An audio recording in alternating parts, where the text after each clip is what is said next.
I'll tell my mom to call, and she can watch as well. There's 6. Come on, Mom, call. Justin, did you want to know the date on that Gorilla Collective for real? Yeah, that'd be great, actually. June 13th, 14th, and 15th. 13, 14, 15. So it just moved a week. Yes, so it's just moved a full week. Yeah. But they are also going to have they're also going to prepare a live stream for June 7th to highlight Black voices in the industry, dedicated exclusively to showcasing games created by Black developers. Titles featuring Black protagonists and conversations with those creators. Yeah. It's pretty cool. You got to do something like that to kind of, I think, bring things back slowly. It's a smart idea. Yeah. I know Kind of Funny's been doing that the entire week as well. Blessing's been hosting. Did a great job. Yeah. Some great shows. Ready, Jesse? Ready. Okay. 3, 2, 1. Welcome to Nintendo Dads, episode 283, recorded today, June 4th, 2020. On tonight's show, guys, I miss E3, so let's do a little bit of predicting. Plus, there's a little bit of Nintendo news involving the Pokemons. And, well, guys, we're really excited to welcome special guest Jeff Grubb from VentureBeat to discuss all things Nintendo. Jesse, cue the music.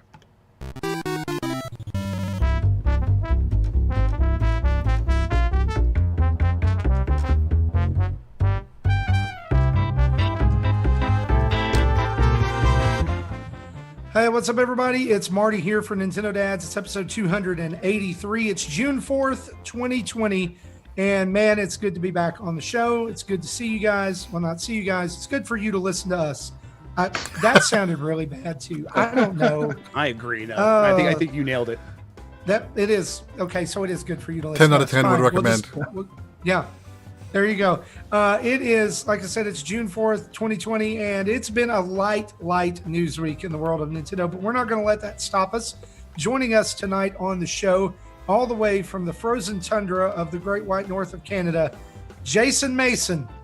What's going on, yo hosers? I am the best time zone that matters. Even better because our guest Jeff is in the exact same time zone, so we understand like mountain time and how we are actually the central part of your time zones. But I am doing well. You're a mountain man. Mountain man. I've been working on this mustache. It's been really coming through. Looking good. Yeah, my wife hates it, like despises it to a passion.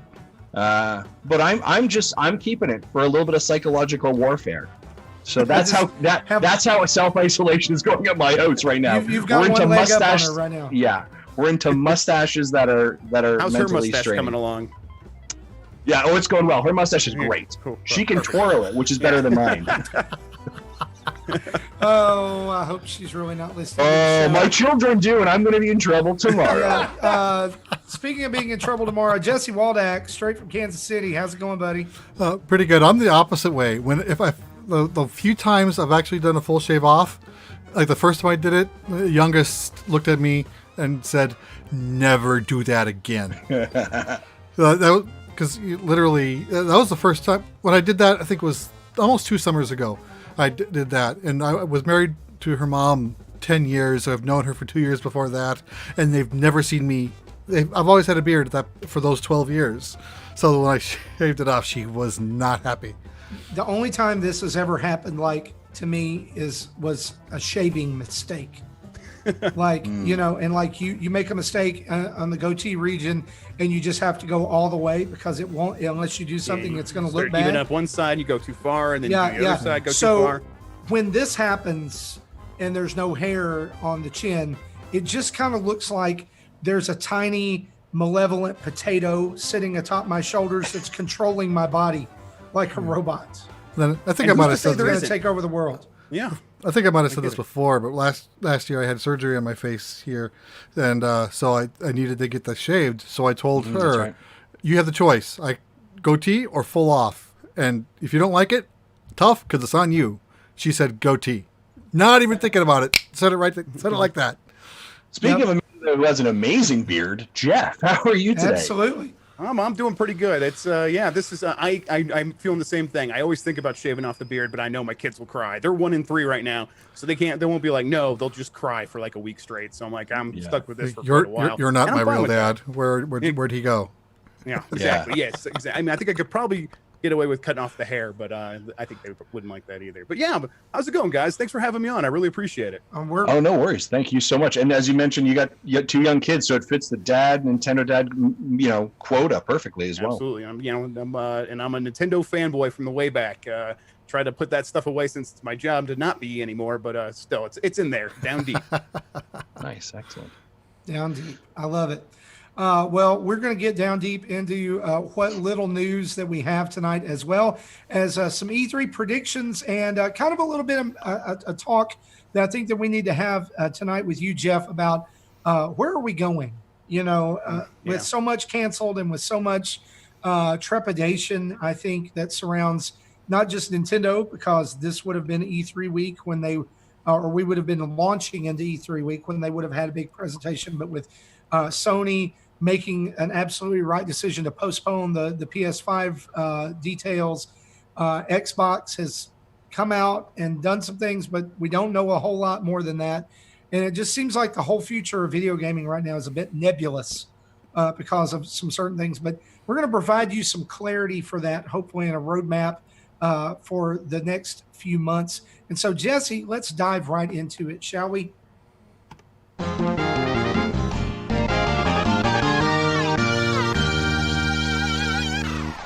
And that sound means it's time for our news. And as usual, our news is brought to you by the fine folks over at patreon.com/Nintendo Dads.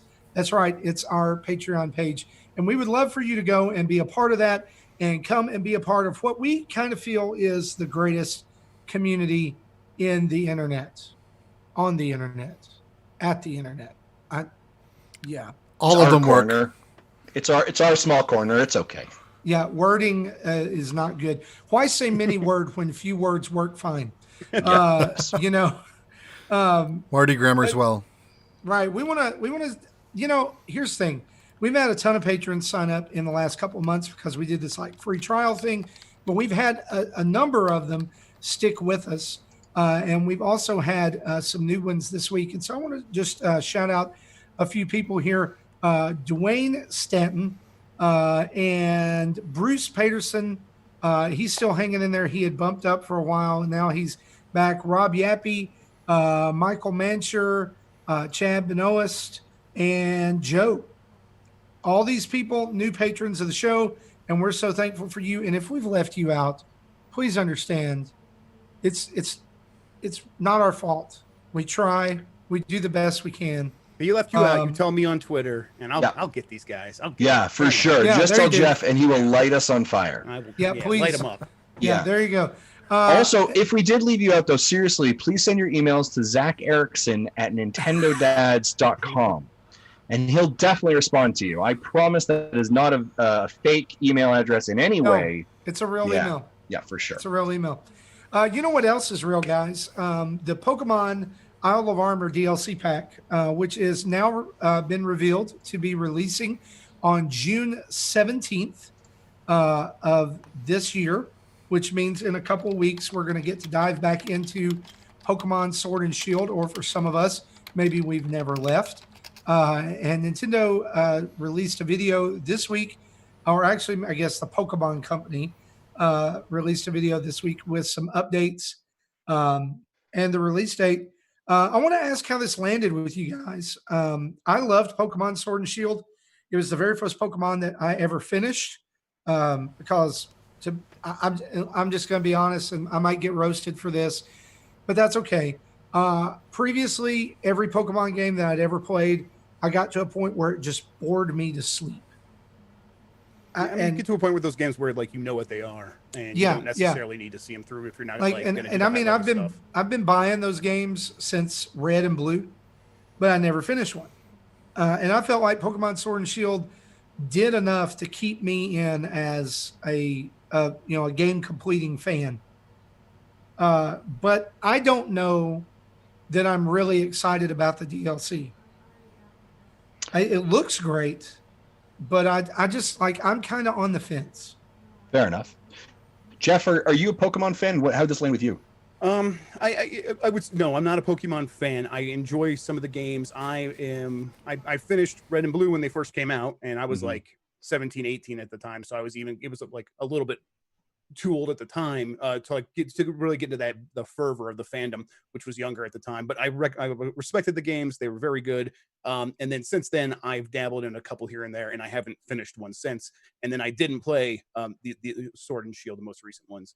But I guess that would be my question to you guys. Like, you're saying you're not sure if you're excited for this, and this definitely seems like a gamble for Pokemon, where they normally would have released the tertiary game. Like this would have been, I can't remember an example, but like, Yellow, this would have been the Pokemon Yellow. Yeah. And it's not that, it is DLC for their game that you must already own. But I'm sure they're going to repackage it and sell it like as a Game of the Year edition or whatever, however they're going to frame it. Do you think that this is going to be overall, like, most fans are going to be happy with this? Do you think the fans that typically would have bought that third game, even after playing the originals, are going to be happy with this, or is it going to maybe fumble the ball a little bit? Here's my thought on it. Yeah, when Sword and Shield released and leading up to release, there were a lot of people who were very vocally outspoken about how much they did not like that game, or how crap they thought it was. Even when it first was released, people were like, "This is stupid," blah blah blah. Yeah. And then it went on to become one of the best-selling Nintendo Switch games of all time. Mm-hmm. And you don't hear anything about that anymore. No one ever talks about how the problems they had before the game came out. You don't hear a single word about that anymore. So that's kind of what I think, is that this is Nintendo and the Pokemon Company, but trying something new, which fans have asked the Pokemon Company and Nintendo to do for a long time. Personally, I love the idea that I'm not going to have to re-buy the game to get the extra content. Or in my case, re-buy the game 3 or 4 times. Or exactly. Mm-hmm. So now I can just download the DLC, which I know I've said I'm on the fence, but I'm most likely going to do. I may not buy it like right out immediately because I've got some other games that I'm working through. But when I hit a down time, I may pick this up. And I like that I'm not going to have to replay through the whole game to get to the extra content, or play through half of it to get to the extra content. So for me, I like it. I think it's a smart move. I think I think that initially about this DLC, what really made people mad was that the Pokemon that they wanted in the original game were in the DLC. Like Blastoise and Venusaur and things like that. But that notwithstanding, I personally think it's a good move. Though? I thought there was something where it's like a lot of the Pokemon, even if you don't buy the DLC, are going to still end up in the game. Is that not? Yeah, there's going to be an update. There's going to be an update. Yeah, the way it'll work. Those Pokemon. If you can only catch them natively if you have the expansion, because you can't access that area. But if, say, Justin buys it, I don't, he catches a Blastoise, he can trade it to me and I can use it just fine. Okay, perfect. So anyone can use them if given, if traded, but they just can't get them on their own. Okay. I'm really fascinated. I think this is a little bit of the question is this is such a different strategy, right, from the Pokemon Company and from Nintendo. And I think this is kind of the story that in a lot of ways they're telling for the Switch since inception, is about, here's your game, let's expand your time with that. Let's look for that extension, right? And all their major party games, pretty much minus 1 or 2, right? But you're looking at Breath of the Wild, you're looking at something like Pokemon, Smash, right? These games where it's this continual battle or passes and expansions and wanting to give you more life into that. I think that's a really interesting strategy from a company that traditionally has been very kind of gun shy on some of that kind of extra DLC content. I think it's really interesting to see. I'd love to see the numbers on the rate of that afterwards. I'd like to see how does that compare, and then where we're seeing the MPD numbers. I think Pokemon's, if I remember correctly, 3rd or 4th right now. How is that going to give it that boost, right, to pass up into the higher? It won't pass Mario Kart 8, I don't suspect. But what kind of boost does this pass basically give it as well? I also think it's really interesting to say that like they were able to hit this target.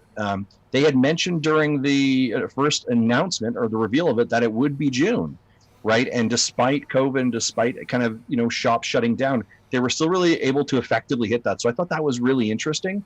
Which leads me to the question, maybe Jeff, I'd like to hear your thoughts on this, is like, if they're able to hit this and whatever falls with, like, do we suspect Nintendo's actually able to hit the Smash Brothers DLC arms fighter that they were kind of said, hey, June is kind of what we're thinking. right? But I know there was a big kind of like statement before the direct saying, "Hey, sure, look it, these are loose titles." But I don't know, Jeff. What do you think on that? I think it's possible. I mean, you got to remember, every team's going to be different. Game Freak is going to be different than the Smash team, and you got, I mean, you got to wonder like what were they still working on at this point in the lead up to the release of the DLC for Pokemon. It's like I guess I could see it just being like cleaning up some stuff on things that they already have prepared, and maybe like deciding how a character needs to play in a game like Smash Brothers would require, especially in the way that Japanese studios do things, which is very much like everyone has to report every day what they're working on so that we can all weigh in on what everyone's doing, and it's very micromanagey. I could see that being maybe more difficult. That said, I don't have any insight on this. I don't know for sure. I think that they'll probably be able to hit it with Smash Brothers, and the reason they haven't said is they're not quite sure. But I think if they knew they weren't going to hit it, they also would have said something by now. I think they would have said, "Hey, we're going to push it back a little bit." That could still happen, but I think they might hit it, and they're just not positive. So I hope so for sure. Yeah. And, you brought up the point about this being the new strategy, and I was like, there was another game that always did things the same way, where they would have the game and then they would release another game a year later that was basically the same game with the DLC baked in. And I'm like, oh, Monster Hunter. Monster Hunter it works this way. And now in the most recent one, Monster Hunter World, they started doing DLC, and Iceborne sold really well. 5 million copies for Monster Hunter Iceborne. And I think we might see something similar here, where a similar level of success for this DLC for sure. Yeah, that's a great connection there. Actually, I didn't think of that. It's interesting. It's kind of like almost this move from the like definitive or ultimate edition, right, bundled to now this kind of long. It's very much to me kind of mirroring, I think, where the game industry is kind of right now, of this games as services, right? How do we create like a game as a service in sort of way, this longer life to compete against things like Fortnite or Call of Duty or whatever it is, to allow our consumers more time, right? I mean, essentially the thing that we're all short on. We're either short on time, money, right, or resource, whatever that is, right? So if I have a finite amount of time that I have to play video games or finite of money, you want me to spend that on your stuff, right? You want me to live in that world. So how do you compete against that? And I think that's an interesting strategy, just kind of stretch this content longer and longer. And I think, it is of course, how we want to consume games too, right? Like this is how most people want to play games. They don't want to give up the work they did in Pokemon and start over from scratch. I think the evidence there is in Monster Hunter, and I think we're going to see it work out very well for Pokemon. I'll be interested to see the percentages of DLC purchase versus original game purchase, because I don't think that any game gets everybody back for the DLC. No. But I think that if this is one of those things that 3 or 4 months from now, we're looking at it and it's like, 60% of people bought the DLC pack, then huge, that is like dollar signs in Nintendo's eyes, right? Yeah. Like you're going to start seeing that more and more for other games. And we should. I mean, we've talked about a lot on the show about games that we felt like should have gotten some DLC by now. Mario Kart 8's been one of them.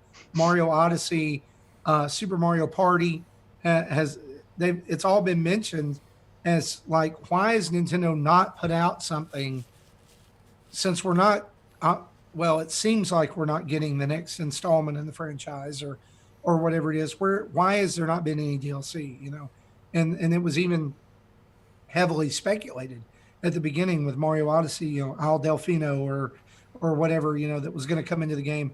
Still would love to see that, but I think that probably for it more than Mario Party, and definitely for Mario Kart 8, I think the bloom is off the rose for that at this point. It's interesting your comment there, Marty, of even like hey, sure, look at like even if we have like 50% of the people buy the DLC package for Pokemon, I believe is like 17 million. So 8.5 million people purchase a DLC pack at like $50. Do you know what I mean? Mm-hmm. Like think about like talk about the money streams that coming in, right? I think it's another avenue for. I don't remember. Sorry, Canadian dollars. So we're much poorer up here. That makes sense. Right? That makes sense. So, well, let me ask you, what do you guys think about like the content? Like, I just haven't been paying much attention because it's like, again, I haven't played it yet, so I'm not going to be thinking about the DLC. But this might get me in there. But I mean, what do you guys think? Well, this more than anything, I think we're seeing with it is it's a fully contained part of the story. right? It's adding to the story that's already there and taking and opening up in a completely different direction this world. And I think that for that for some people that makes it a yeah, I got to have it right now. Um, but it depends. I mean, like I would like to know on the front end, like how long is this going to be? Like like how much is it going to be? Like how many quests, how many Pokemon, how many hours is it going to add to the game? Because I just I don't know. I'm at a point right now where the backlog hasn't shrank through the pandemic. So adding anything to it is going to be like I have to ask those questions. Yeah, I think for the most part, the content I think looks interesting. I think it looks like a little bit different than it's not just here's 2 new quests on the exact same place, right? There's new islands, there's new areas. It again looks like they've spent the time and energy to do it, and enough to kind of I think definitely hooked me to do it. I've already pre-ordered it, so and I'm not a huge Pokemon fan, but I was very engaged with this last one and thought it was quite connected. So and enjoyed playing it. So Yeah, I think this will be where I jump in. I will have to like see some other games that I put aside and get through them and stuff. But it's like, yeah, this I do you support this game. It looks good. I'll give it a shot. I do think that the bonus Pokemon that you get, Cubfu, that eventually evolves into Urshifu, that really I love that design. So that's probably going to be one of the big things that pulls me back in. Plus, I love Blastoise. Sure. Yeah, I love Blastoise, and so it's going to be hard for me not to dive back in. Nice. Speaking of interesting things that happened this week in relation to news, and folks, it has been a very light news week. Not Super Nintendo related, but Game Gear. Game Gear Micro announced by Sega in Japan. 4 different systems with 4 different games. So there's a black one, blue, yellow, and red. Interest in these? Anyone? What's the price? Do we have a price each? Right? $50 each. Yeah. $50 US. Yeah, that's buck wild, right? Yeah. Okay, well, at this time, I don't. This is Japan only. This hasn't been announced anywhere else, and the game selections are kind of weird.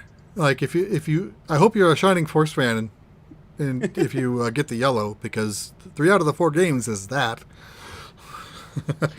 These are the kinds of things you buy in the aisle on the way out of the grocery store, and $50 seems like way too much for that. Yeah, for sure, right? Yeah, this is right beside the gum and the O. Henry bar. Right, and especially with it being the size that it is. I mean, That we're is looking tiny. at a system. How do you play that? You don't. The system, if you've not seen it, is a 1-inch screen, maybe a little bit bigger. If you've ever played or held in your hands a Game Boy Micro, then It's smaller than that. it's smaller than a Game Boy Micro.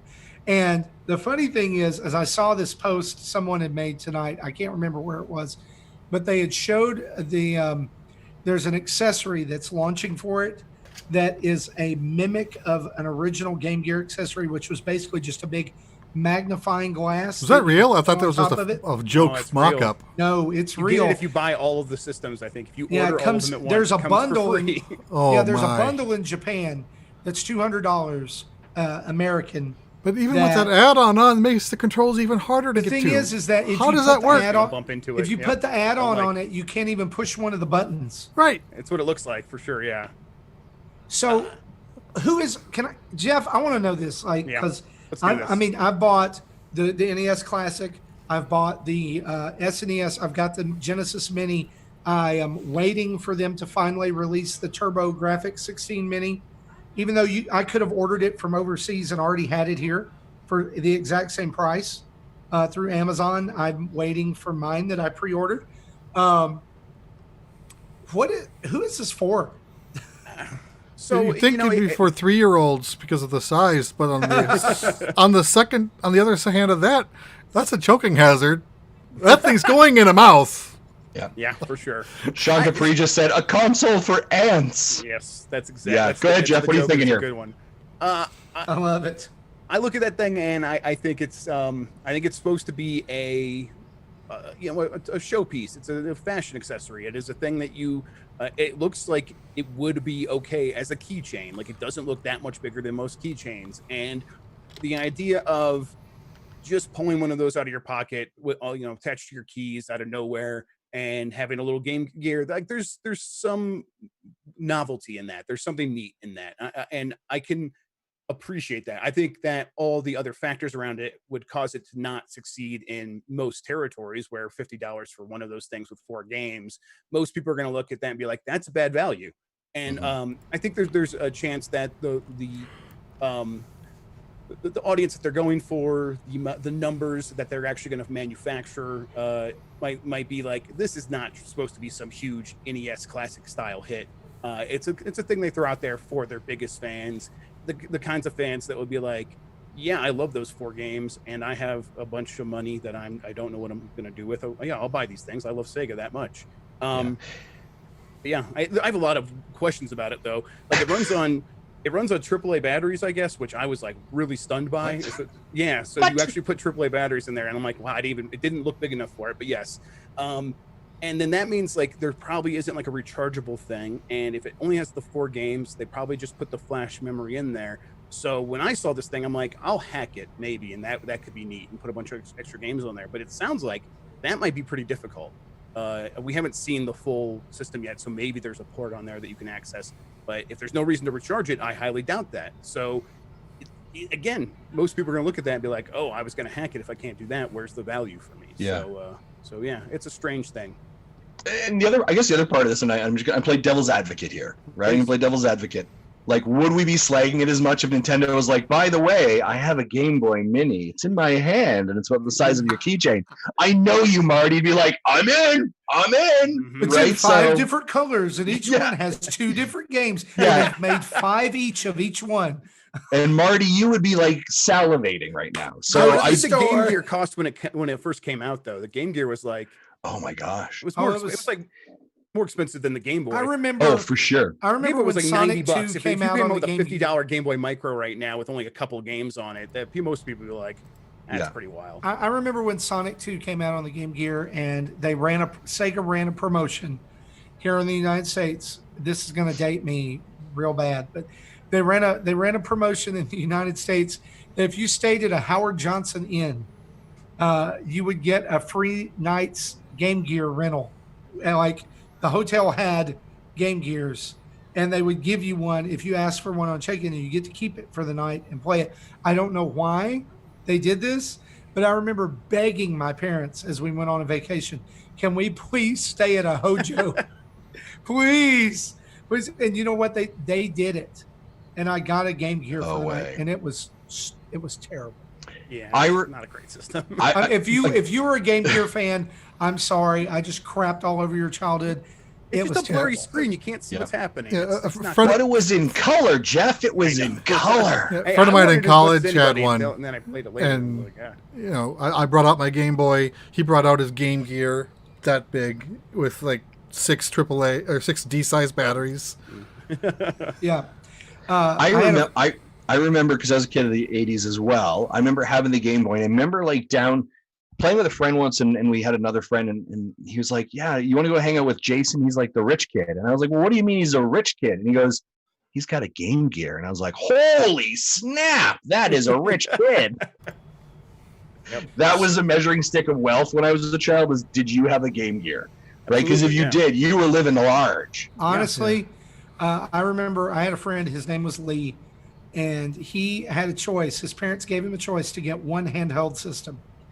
He could get the Nintendo Game Boy, he could get the Sega Game Gear, or he got a Lynx, the Atari Lynx. Yeah. Wow. And I remember him coming over to my house and being so proud of the Atari Lynx. That thing had some really good attract mode screens where like you put it in the display case and had the blue bomber game or whatever it was. Like, that's supposed to be like their afterburner, and you had that thing running. That was like really eye catching. Like, whoa, that's on a handheld. I remember he had like a racing game, and he had Rygar. Yeah, and then but you play it, it's not quite as good as those attract mode screens for sure. No. Yeah. No. Well, hopefully, again, guys, we can all scrap together our $50 and buy one of these horrible things. Again, Do I you do guys think think they bring it here? Do you think they bring it to the United States or North America or whatever? I feel like If they that's do, I think they're gonna have to make Change it. better game choices, Oh, or at least different game I don't- choices. I don't think they do. Whether I it's don't- better I- or not is unlikely, but I think they'll have to change the lineup a bit. I think that stays in Japan. I mean, sure, look at people import it or whatever, right? But I can't imagine them coming over the pond with that. I I'm could be dead thinking, wrong. Wondering right? if it's up at Play Asia or not. And someone can definitely in 5 months from now when they send it over, send me a tweet like you were so wrong about this. But it just seems like a deaf market. Right? I don't think this is going to come west. And they did their Sega Mini Console Classics thing recently too, didn't they? And that didn't sell great. The Right, Sega Genesis Mini did not sell well at all. I wish I'd waited, but I love it. The only problem is that they did the same thing that Nintendo did with their console, which is to make this really cool device that you can only get 6 feet away from your TV with. Yeah. Yeah, I immediately get those 8-bit wireless controllers. Yeah. Those things. Yeah, I bought a 10-foot USB extender cable off Amazon so I could play it. And I would tell you, honestly, the only reason I really wanted the Sega Genesis Mini was because it had Mega Man: The Wily Wars on it, which has the first 3 Mega Man games plus the Mega Man Tower challenge game. Never gotten to play those because they were like on some Genesis modem dial-in download Sega service. TV or whatever. I can't remember. Yeah, Sega TV. Channel. Sega Channel. Sega Channel. Yeah. And they never been released over here. Of course, in other regions it did come out, but there were other games on there, Earthworm Jim and first 2 Sonic games. Guys, I'm telling you, I'm going to give my kingdom for whoever can get Sonic 3 on the Switch or somewhere. Why can we not have that game? Yeah, it feels like 60th anniversary. I mean, as great as these little, or as confused by these little Game Gear micros as we are, it'd be like just announce a really good collection of Sega games on the Switch. I know they've done one so far, but keep doing that. And it's pretty good. Yeah, it's pretty good. Yeah, but still, Sonic 3 it's up there, and you can't get it anywhere. Play Asia has several placeholders, none of with no dates, no prices yet. They have looks like 2 bundles of the 4-pack, and then each system individually, and then a book. No, that's probably something independent. Just happens to share the names, but yeah. So there are placeholders in Play Asia. Nice. Yep. Well, guys, that is pretty much our news for this week. We have lots of suggested topics from you over on our Patreon, and we're going to be getting to those at the end of the show as we shine the community spotlight. But for now, let's discuss a couple of things that Mr. Jeff Grubb can help us out with, shall we? Let's do it. I'd love to.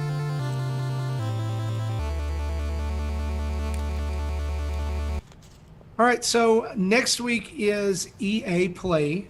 And as we've seen from recent months, EA is finally warming up to the idea that the Nintendo Switch is actually a viable platform.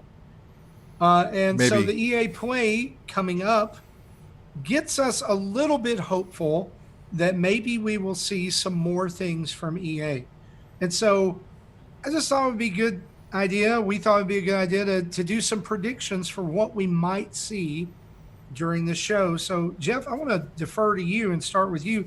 What do you think, if anything, that we'll see from EA Play regarding Nintendo? Yeah, I guess it's a great statement. Do you think we'll even see anything from EA? Yeah, we will. And I think they, when they made that comment, and it was during like an investor call or whatever, like, oh, we're going to be putting more stuff on the Switch. We see it as a viable platform, however they phrased it. I think it was with EA Play in mind. They've been planning this for months, obviously. Now that it's sold 10 million more units than an Xbox One X that's being decommissioned soon. And it's not like third-party games aren't selling on the Switch. It's been like by far one of their most successful systems ever for third-party games selling on a Nintendo system. So it's like it makes sense, right? as for like what form that will take, it's like, well, they're probably not going to do the work to put like EA access on there like they've done with their other stuff, right? That's a pipe dream. That's way too out there. So it's going to be like, for now, maybe a couple more games that they're going to test the waters with. I think if this came from my reporting, Mass Effect Trilogy, still not going to be on Switch when they make that announcement. It's going to be on everything else except for that. And it's like, man, I'm pretty sure everyone that has a Switch and is a fan of those games or has heard about those games would probably prefer to play them on the Switch at this point. Sean Capri in the chat wants that, and you just made him cry. I mean, if I played them before, that's where I'm gonna want to replay them. If you've never played them before, go play them on your big screen, whatever. That makes sense. But so it's like, okay, so we're still in this weird place with EA where games that would make sense for the Switch aren't necessarily making that leap. But I think we'll start to see a few more where it's like, okay, we're starting to break the levee a little bit here, where maybe some of their free-to-play games are going to start making the move over. Apex Legends, I think, is a really good candidate. I think that's very likely. It shouldn't be the only one. Like, maybe if that Plants vs. Zombies game, if they haven't given up on that, why wouldn't you put that on there? They're probably going to do more Need for Speed remakes. That team that did the last one had a lot of luck with that, and Burnout Paradise was the last one they remade. They'll probably move over to Need for Speed. Again, that game came to Switch, so why wouldn't the next one that they remake come to Switch? I think that's likely too. Beyond that though, I don't know. It's tough to say. I hope that they take it more seriously, because EA does have some good games, and I don't. Again, the sports franchises are so, they don't know how to put those on the Switch. They're not going to do all the effort to like scale them down. So they'd have to like make a different fork version of that, and I don't think they're going to do that. So it's just, again, it's a company that is because they've had a weird relationship with Nintendo systems for so long now. They're starting to like sort of reap what they've sown there, and it's there's not a lot to actually reap because they haven't sown anything. So it's a problem.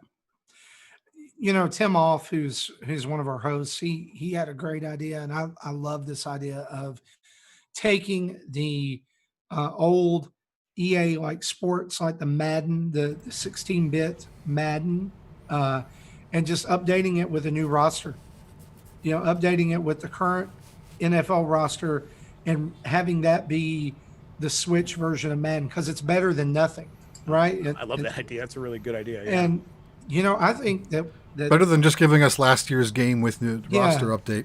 Mm-hmm. Yeah, and I know that takes development resources, and I want to say that as somebody who owns both a PlayStation 4 and a Nintendo Switch, like, would I love to see Jedi Fallen Order on the Switch, because I loved that game? Absolutely. Do I think it's going to happen? No, I don't. Especially with some of the flack that the Outer Worlds port is getting right now on the Switch. But here's the other thing. EA has such a deep reservoir of IPs that it could offer us something, I believe. I would love to see, and this is just me personally, if they could do, since they own PopCap, if they could do an old, like a PopCap collection of games on the Switch, like the old iOS games, Peggle and Plants vs. Zombies and all kinds of stuff like that, if they could include all of that in one place on the Switch, as even just if it's a digital download, you don't even have to put out a cart, that would be amazing. And it would work so well on the system. It makes so much sense. How have they not done it already? It's infuriating almost. But you said Apex. And for me, I think that is the money target right now for EA, is to get Apex Legends running on the Switch and to get it out there, because guys, I still play Fortnite. Justin, I know you've sank a huge amount of time. It's Fortnite. Uncomfortable how much.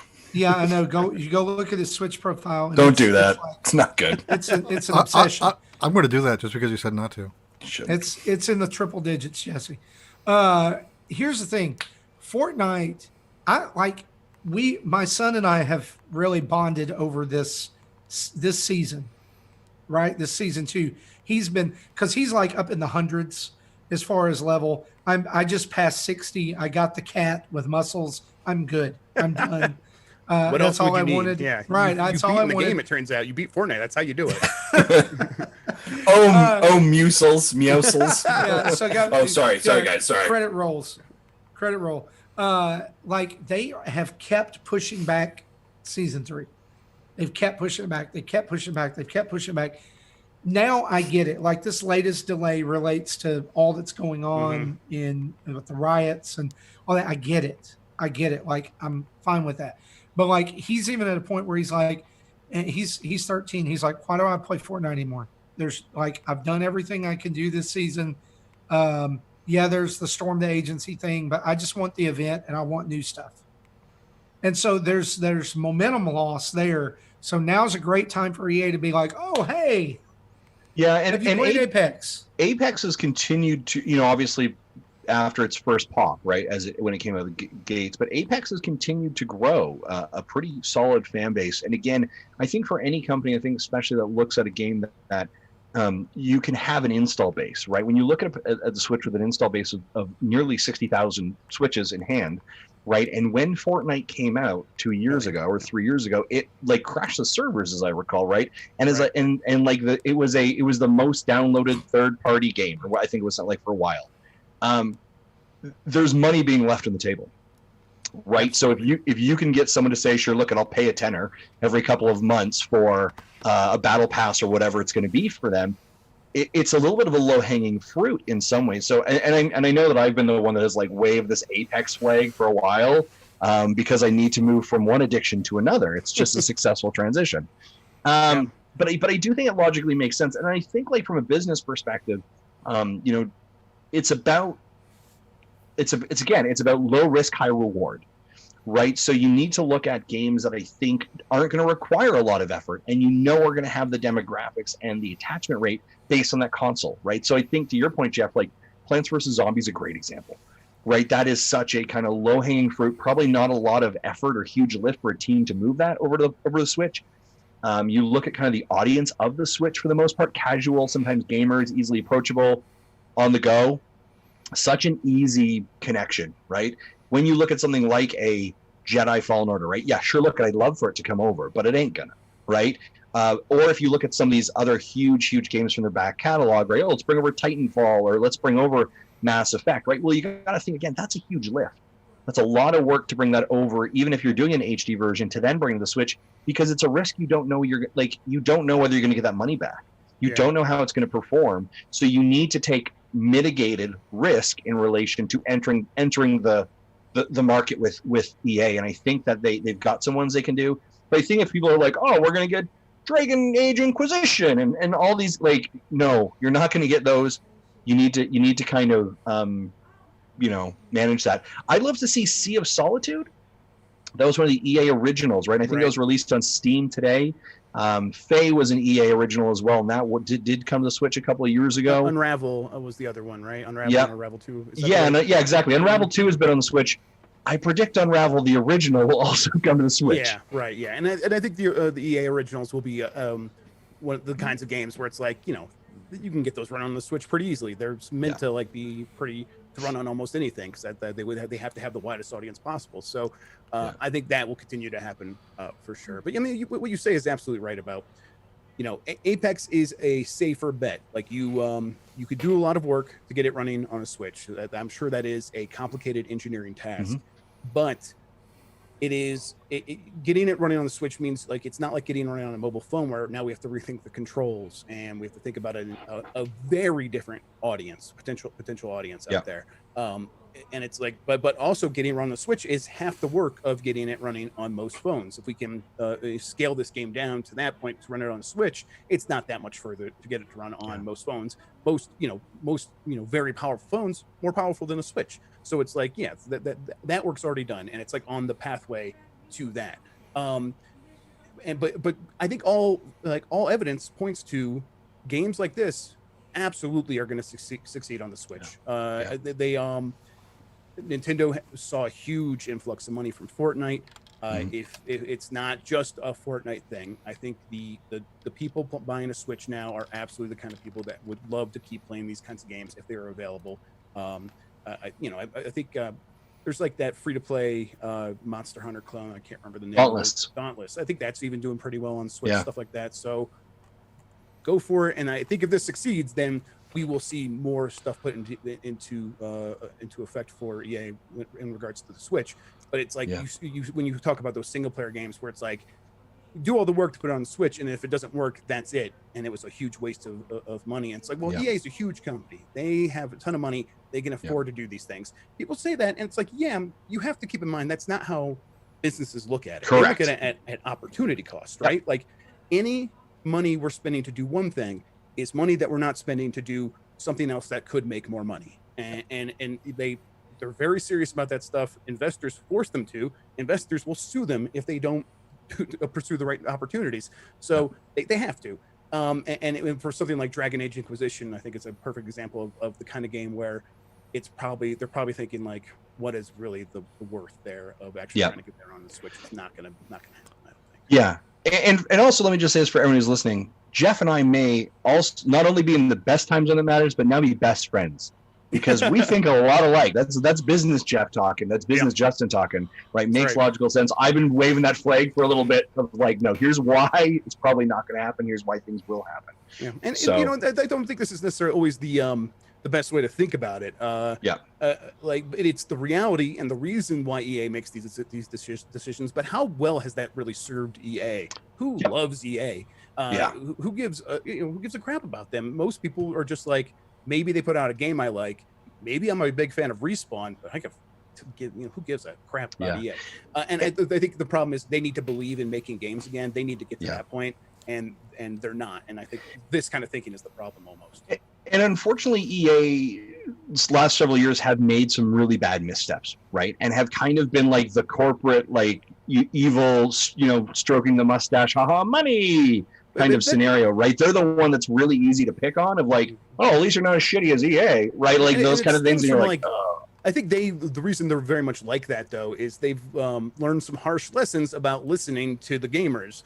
I think, what's the running game, the parkour game, Mirror's Edge. Mirror's Edge Catalyst was like, we want a sequel to Mirror's Edge. We want it. And it's like, they put a lot of effort into it. Maybe it wasn't the best game, but it was like a pretty decent Mirror's Edge sequel. They didn't nail it, but it was good enough. It was like a pretty good sequel. And that game sold like 4 million copies and no one cared.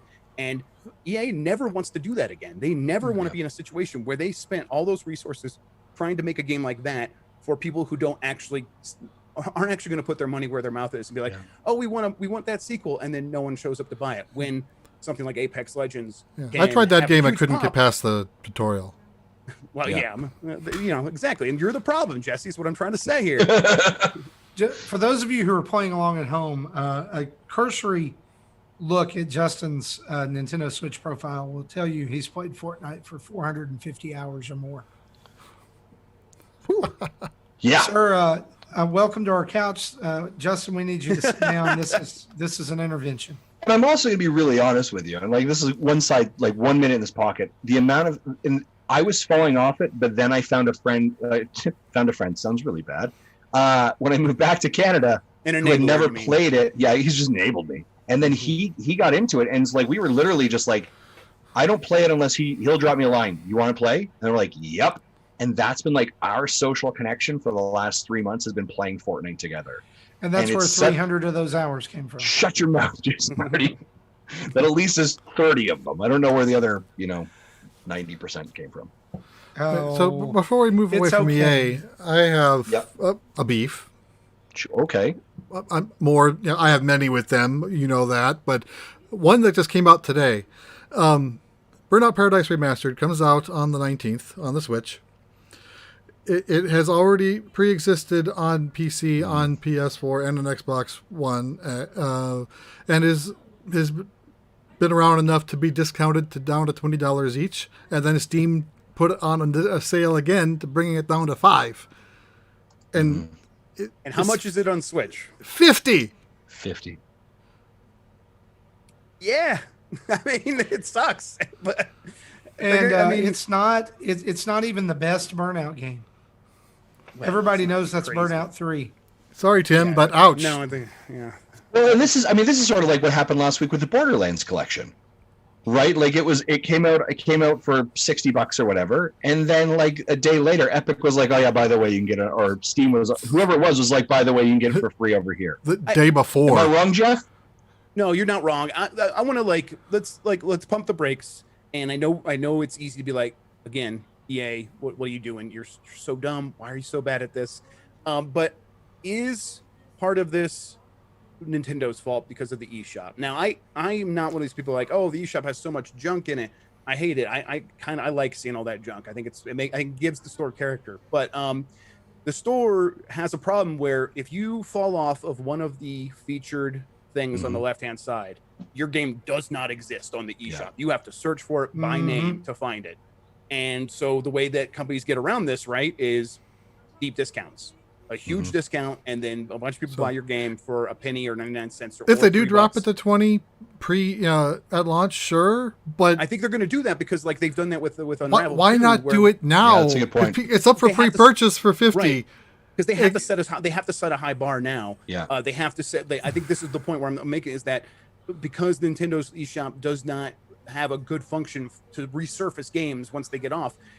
If you introduce a game and you spend a lot of money bringing it to Switch, you want to set a pretty high price bar so that when you do those discounts and then you jump it back up once it like gets back into the featured spot, it's like, okay, now we're going to make all that money back, where it's like we're going to bump it back up to 40, and that doesn't feel like, oh, that's crazy because it was like 40 before and it was just like 50 to like $5 and then back up to 40 is easier to swallow, right? And I think that's because of the way the eShop works. Now, not entirely. Some of this is just like EA trying to get away with murder, of course. For sure.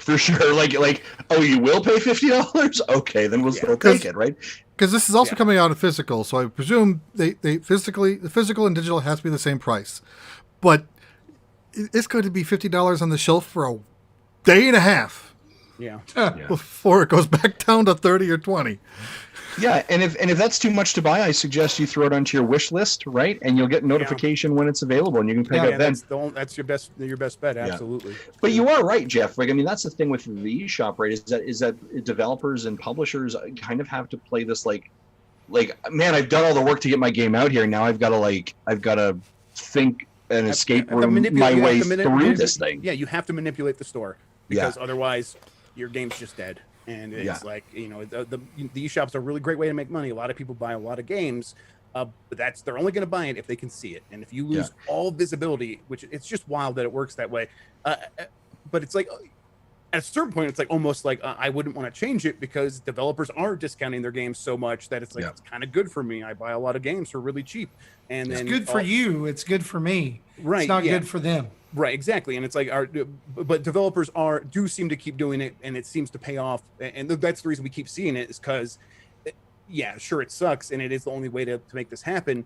But it's working, and that's why you keep doing it. And it's almost as if they would just listen to people and do a user interface overhaul that maybe this would all work better. Here's the thing, I don't even think it would, because I mean the fact is you're having 20 to 30 games hit the eShop every single week. Yeah. Right? Like I think they could do more, obviously, right? There's more to be done. I think as much crap as Steam gets, it has done a decent job of making the algorithm work for a lot of games you wouldn't expect to be able to succeed. You would expect them to get buried immediately because like the eShop, Steam, has 20 to 30 new games each day. But they found a way to, like, if a game gets a little bit of momentum, they will get to the front page and it'll come back, and a certain audience will always see a certain kind of game, even if it's been out for 5 years. I think the eShop needs some stuff like that. I don't know if they need to completely overhaul everything, but they need to do more, I think. Obviously. Honestly, to me, this is one of the things that Nintendo absolutely did 110% better on the Wii U. Yeah. And they had to, because they needed people to see the one game that was out this week for you to buy. But honestly, despite the long loading times of the eShop. Yeah, man. Yeah, I mean, like, I don't need. They gave you a slot machine to amuse yourself. Yep, man. I booted that thing up the other day, and it's like, wow, this is rough. Yeah, it's pretty bad. It's pretty bad. Minutes of my life I'm giving up here. Yeah. I would love to see a return to that way of doing things. So, like, where it was split out for kids and action games and different things like. If you could do it, 4 or 5 years ago, why can't you do it now? Mm-hmm. Yeah. Anyway, they're making enough money. I'm not sure. Here's the deal, Jeff. Here's what we want, and you've already kind of alluded to this a little bit. with that comment, with they're making enough money, but with the state of the eShop, we just wanted to ask you while we had you on, how do you think Nintendo's doing, and where do you think they go from here? Since it doesn't look like we're going to get any form of a direct or anything like that soon, like what do you think's in the hopper? I think that this year there was always a chance that this year would be exactly what it is right now, where they they can't keep up with the pace that they set in 2017 and 2018 and even 2019 to a degree, because a lot of those games were in development for the Wii U, and then when they realized that they were going to jump off that ship and move on, they had a lot of stuff in the works that they could prepare for the Switch.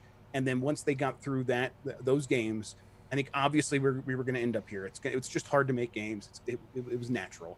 That said, we know that big games are in the works. We know Zelda Breath of the Wild 2 is coming. We know Metroid Prime 4 is in some state of development.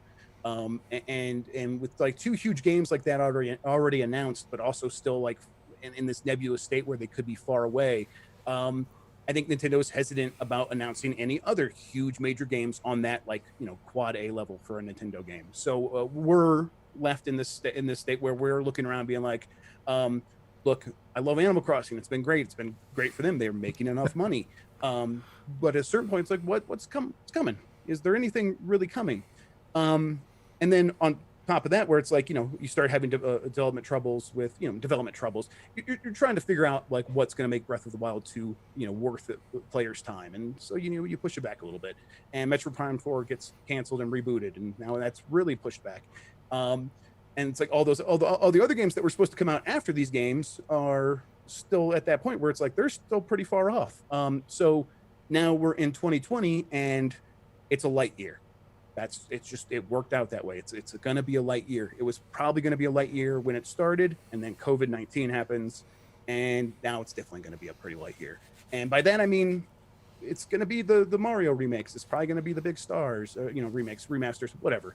And Paper Mario. I think that's going to, but that's a summer game, so clearly there's still going to be something for the fall. And it's like I think it might be a lot of stuff focused on Mario.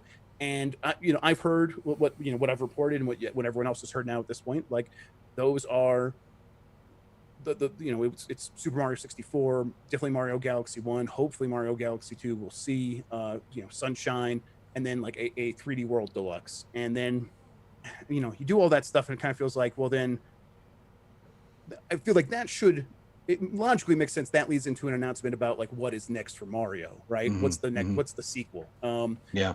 But I don't know. I feel like there's a chance where we go through this holiday and it's like, no, it really is just about these old Mario games, and we'll get to those new Mario games at another time.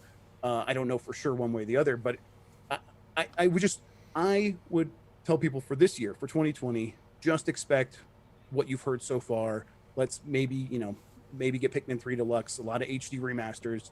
And if there's a surprise in there, if Zelda Breath of the Wild 2 is ready and does come out this holiday, oh my God, that would be great, but don't expect it.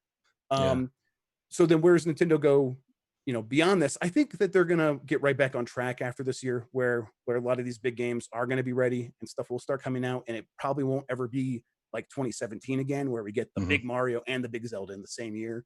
But they know that they know that's what makes everything tick. They understand it, and they know that by bringing those games in and doing it on a system that everyone loves playing video games on, that a game like Apex Legends can come to the Switch and succeed and make Nintendo just a ton of money, just so much money from third-party sales.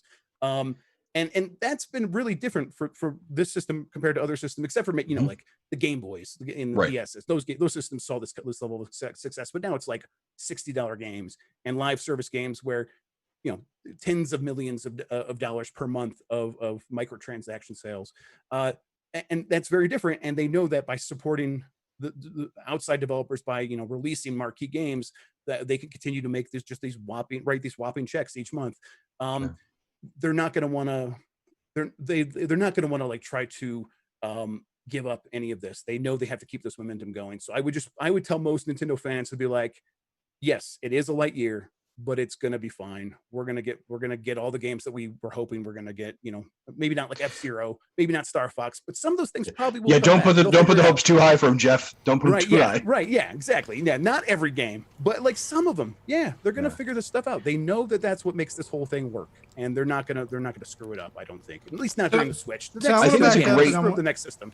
I think it's a I'm great. back up, and I want to highlight something that you said, Jeff, because there's a game or two in there that you mentioned that I'm super excited for. People who've listened to the show for a long time know that I've said one of the greatest tragedies of the Switch so far is that Super Mario 3D World has not been ported yet. It's I'm willing to stick my neck out there and say this: the best 3D Mario game of all time. I think it's up there for me too. Yeah. Okay. So, and I know some people are already like, no, Galaxy, which I'm not saying I don't like Mario Galaxy 1 and 2, fantastic games. But I need a Super Mario 3D World port to happen. I don't care if they don't give me anything else. I just think it was criminally underplayed. What's happening, right? Like even like no, forget the leaks, forget everything else. You just know it's going to happen, right? Or do you think there's a chance it won't? No, I think it is. But like what I'm hearing is Mario Galaxy and Super Mario 64, maybe Sunshine. Oh yeah, in their 3D World, it's in there too. What do you think is most likely? Like that's what I'm asking you. Yeah, so I think most likely, and this is a combination of reporting and some very light guesswork, but mostly reporting, and then hearing other people's rumors as well. But my take would be, I would expect definitely the 64, Sunshine, and Galaxy 1 for sure in an All-Stars like package. Hopefully Galaxy 2 is in there too, or maybe it comes later. I don't know, but Galaxy 2 is one of my favorite of those games. And then around the same time, this fall, Super Mario 3D World Deluxe as its own $60, revamped game, just like all the other Wii U games, and we'll get that as a separate thing outside of this all-star packages. But maybe they might bundle it all together. Who knows? But that's how I imagine it's going to work. I think I'm pretty sure that's how they're going to do it. This makes me very happy. Like I think you should be. I'm very happy too. I like even if it is just Galaxy 1. Getting Mario Sunshine back out there is huge. And getting Mario Galaxy or getting Mario Sunshine in a game where they have to future-proof it, right? Where that game has analog triggers for how the water works. And they're going to have to figure out how to make that work on a system that doesn't have analog triggers, and then it'll be able to work on their systems going forward because they've done all that work. And it's like while you're in there, there's add some options for the camera, make that a little bit better. And then if you're fixing the camera up, maybe there's a few other places in that game. But Nintendo's great at this stuff. The Zelda edits that they make when they're doing those HD remasters, like the platforming sections without flood. Yeah, hey, I like those actually. I like the platforming sections without. Those are the parts of the game that made me rage quit. The music's playing. I'm like, yeah, I could do this. I mean, it's not. Yeah. I get that it's not great, but for most people, but it's my jam. But yeah, I think that this is like a great opportunity to make sure that these games are ready for future generations, because it's not like even Sunshine, that is maligned by a lot of people, is still a really good game, and it still has a lot of value to people who are just getting into gaming now as kids. And going back and playing those games, on the Wii U is actually pretty easy. The Wii U made it pretty simple to play a lot of those games. But putting them in a package where it's like it looks really smooth, it looks really nice, it looks kind of like what you're used to as someone who it's better than Roblox, which you're probably playing as a kid, and now you can play it really simply on the system that you are always playing, the Switch. And I think there's just a ton of value in that. But yeah, I don't know. It's all the other games that they might release this fall. It's hard to say. Like Paper Mario was the one I was definitely hearing about, and then Pikmin 3 Deluxe. I was supposed to be out by now. Honestly, that's So let's be in March. Let's maybe talk about that first. Also, Jeff, shout out to your wonderful Pikmin shirt. By the way, I saw it on Twitter that you had it. Like that is a great shirt. My wife got it for me at the Nintendo World Store or in New York when she was doing a tour there forever That's ago, awesome. years. Yeah. Let's talk about maybe Paper Mario, right? And just before we jump that, I do want to say a couple things. I loved your statement there of like, listen, the breakneck pace that they've been going for the last 3 years was not sustainable. You had to have a down year. And I love the fact that this down year is kind of the year that like all the third parties are like, Oh yeah, stepping up. the Switch thing, that's a great thing to go to, right? Yeah, and it we actually had kind of, Animal Crossing for Yeah. at the beginning of the year. I know like Clubhouse games, a lot of people aren't like familiar with that, but a fantastic game on the DS, and I've been playing it for weeks now on the Switch, and I love it. I love that game. It's the kind of thing where it's like, this is filling out the library really nicely. Like, so there's a lot happening this year. If you're, there you go. Yeah. So yeah, go ahead. Yeah, it's giving the spotlight, this kind of like ability to say, and again, I think last Friday is a great example. Like all the 2K stuff. Now, of course, they drop it the same day as Xenoblade, right? This week is Outer Worlds, right? So there's this kind of space there. But I want to ask you the question about Paper Mario, right? And the strategy that Nintendo had to say, here's a tweet. Right, here's a press release. Like that feels like something, and I thought it was so weird the fact that like literally the investors meeting had been a week earlier. Nothing was mentioned there. It's not part of a direct. It's literally just a tweet with a video, and it feels like do you think Nintendo's pivoting their communication strategy in general as well, or is it just kind of like, listen, we ain't really got nothing, but of course, like we're just passing that line where we should probably tell you something else is coming, because you've always got to like give one more thing for the next thing to look forward to. Like, what's your thought on that? I think that's a pretty good summation of what's happening there. I think that are they pivoting permanently to the idea of fewer directs and more stuff on Twitter where it's like a surprise announcement? I don't think that was the idea. I don't think that was like, oh, this is our new strategy, period. I think like this is our adaptation to the world we find ourselves in because of COVID-19. Just real quick, my report was they weren't planning one for June and probably not most of the summer. And still, I think the word is they aren't planning one for the immediate future. And again, it's just not until they get everyone back in the office. And it's just, again, that's about Japanese work culture and the way that they actually do these things. Now, when it comes to like, it seemed like the Paper Mario thing worked really well for them. And I think it wouldn't surprise me if we get one or two more game announcements as they go gold, like we did with this. And I think before the next big direct, I think it's very likely. I think this is their strategy for now. But if you think about like what are the benefits of doing stuff like this, it's like, well, I mean, there was no lead up. They didn't, there was no like, oh, tomorrow there's a direct, and now everyone's getting their minds going about like what's gonna be in this direct. It's just it comes out of nowhere. You were already up, and it's like this awesome surprise, or you wake up and everyone's talking about Paper Mario, and it's like, whoa, what? I'm in a war. I went to sleep, and there was no new Paper Mario, and I wake up and I'm in a world where there's a new Paper Mario game coming, and everyone's excited. There's a lot of value in that, right? Where it's like instead of letting people build up their excitement and get the hype going and having prediction episodes podcast and then being way off and then being disappointed about our imaginations in a really unfair way, like to Nintendo, honestly, they could avoid all that. They could just like leave all that stuff behind by just doing these things in the future in the way that they did Paper Mario. Now that said, like they have absolutely crushed their directs very frequently. They build up a lot of hype, and there's a lot of I talk about like where's the value. The value in a direct is they serve as these tentpole events that can draw in a huge number of other like if EA was going to announce Apex Legends, they would probably want to do it for Switch. They would probably want to do it at a direct, right? Yeah. Like I wouldn't like that's where you would want to do it, not at EA Play where you have all this other audience. Put it on Nintendo Direct, and it's like, go and download it right now. Go play it. It's like, there's a lot of value there. So I think even if this new strategy does turn out to work even better than they imagine, and they want to keep doing it going forward because it does have some certain benefits. There's no way the direct is going away for good. That's not happening. Yeah, I like my brain was kind of, again, I'm fascinated by business and fascinated by communications, right? So that's kind of where my thought was. And the other thing that I was thinking of, especially as we moved into March, right? As we found out like, hey, E3 is canceled and everyone's talking about how they're going to present. So many companies kind of said, we're going to do our own like direct to consumer video package, right? Which was circa the Nintendo Direct, right? We saw everyone essentially do it. So my mental thought was almost like, well, did Nintendo go like, okay, so hold on, you guys are all copying us? No, forget you. We're going over here and we're just gonna put out a tweet. That's what we're gonna do now, right? And see you suckers in 2 years when you just put out tweets. I mean, honestly, I think that they might just stumble into that stuff sometimes because it's like How much attention is Nintendo paying to the way other people do things? I'm not sure how much they actually do care No. about, like, oh, everyone's suddenly doing stuff the way we're doing it, so we have to be different.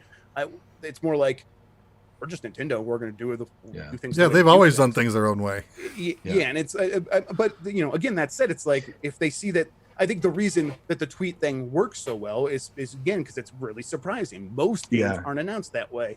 I guess Apex Legends again is a recent example of, like, I was surprised out of nowhere that went really well. So maybe other people might catch on to that even quicker. But yeah, I mean, you might be right that, like, they just found, like, this is working for them because, again, they're in this, like, blue ocean of ideas, and they might continue it forward. And I think there's something to that. I don't think you're completely off base. There's another question there I want to ask, and you kind of mentioned there, is like, do you think Nintendo pays any attention to, like, what Sony and Xbox does in any capacity? What I mean by that is because everyone talks about this whole idea of, like, well, Nintendo has to do something in winter 2020 because the new consoles are coming out. So guys, that's where Breath of the Wild 2 is coming out. And I'm going to be honest, I was kind of thinking that as well.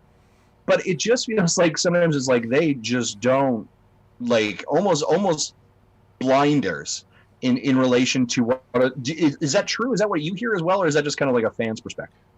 No, I think that's pretty true. I think they absolutely do things their own way. A lot of that is just culture based. A lot of that is just Nintendo culture based. But I think that speaking to the question of will they do something this holiday because they're trying to counteract or counter program the competitors. I think there's, like, a really easy experiment almost that we can run. Let's look and see what they do with the price of the Switch. If they drop the price of the Switch in this fall by, like, $50, so that the OG Switch is now $250. I think that's a sign that they are paying attention and they do want to react and make sure that they are well positioned compared to the competition. They want to match Amico. What's that? They want to price match Amico. Yeah, exactly. But if we go through this holiday and that thing's still $300, I think they're just doing their thing and they're looking at their own numbers and their own reasons for doing things. If I had to bet one way or the other, I would probably bet towards a price drop. And so I guess in my gut, then I'm thinking that they do pay attention to the market, and I think that makes some sense. I think that they are aware that they are selling a consumer product that is competing with other companies that sell consumer products. I think they are very aware that they are a business. There's a lot of people, like, you go back to Yamauchi, when he first turned the Nintendo into the Nintendo we know, he was absolute. That was him to the bone. Was, I am running a business here, and sure, we're making video games. We're going to be the best at making video games. We're going to absolutely, but it's because we're running this business and we're going to make the most money. Like, I remember hearing I think stories. that still runs through them to this day. I remember hearing stories of he'd have their team leads come in, pitch ideas, and he'd literally just greenlight one of them. So they had to have good ideas, well thought out, and to be the best that they can be before they're even started. Yeah, and I mean, like, there's a scary guy and this cutthroat sort of businessman, and we don't think of Nintendo in that way anymore because we've had these fun characters like Reggie and Iwata, but I still think that in the core, the heart of Nintendo, there is still that a little bit of that cutthroat business attitude, and I think that I think it's still guiding some of their decisions for sure. Yeah, ultimately, to your point that you made earlier, a little bit about EA, right? They're stockholders. Right, Yeah. they have to be accountable. Money is money, and businesses have to make decisions that are valuable for them, right? Not just because we really want something. Yep, right? absolutely. So, that's cool. And I think Nintendo maybe is in a situation where, unlike EA, they know that they know better than their investors. Nintendo believes in making games to make money, and EA doesn't believe in making games to make money. They just they're so afraid of making games because they're going to lose money for us. Nintendo's like, we're going to try stuff. We're going to make another Clubhouse games. Yeah, we're just going to do that. So I think that's the difference. They want live services and microtransactions. They don't want games. Yeah, exactly. Yeah. Right. I'm gonna throw one more curveball at you just because I like picking brains. Do you think the Switch Pro is a thing or will be a thing? So I do, but like, what do people mean by the Switch Pro when they say Switch Pro? I think some people mean it's like the equivalent of the PlayStation 4 Pro to the PlayStation 4, and I don't think it's necessarily like that. I think it is like a DSi. I think it is a new 3DS. Nintendo. I always point to I wrote a story about like the company that released 6 3DSs. The new Switch. Switch. they're going to make more Switch models, and at a certain point, like slimming it down, changing the form factor, as much as like the Switch Lite is a great system, and I love it. Like they're not going to. The next thing needs to be even more exciting than the Switch Lite, and then they'll probably do something that is more mundane, where it's like, oh, it's got more built-in storage or something like that, and we made the Joy-Cons not shitty and stuff like that. But yes, I guess to answer your question directly, I think it's a thing. They have done it for every single one of their portable systems before this point.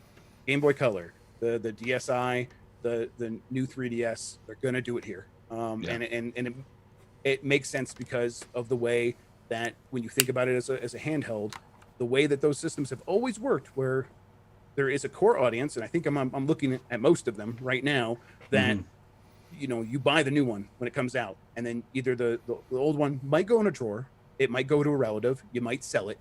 Chances are someone else is going to be playing that system, right? And so now that's another customer that is going to be buying games, and they didn't have to buy the new hardware. The person that their diehard, most core fans bought the hardware. They're continuing to fund this whole hardware cycle.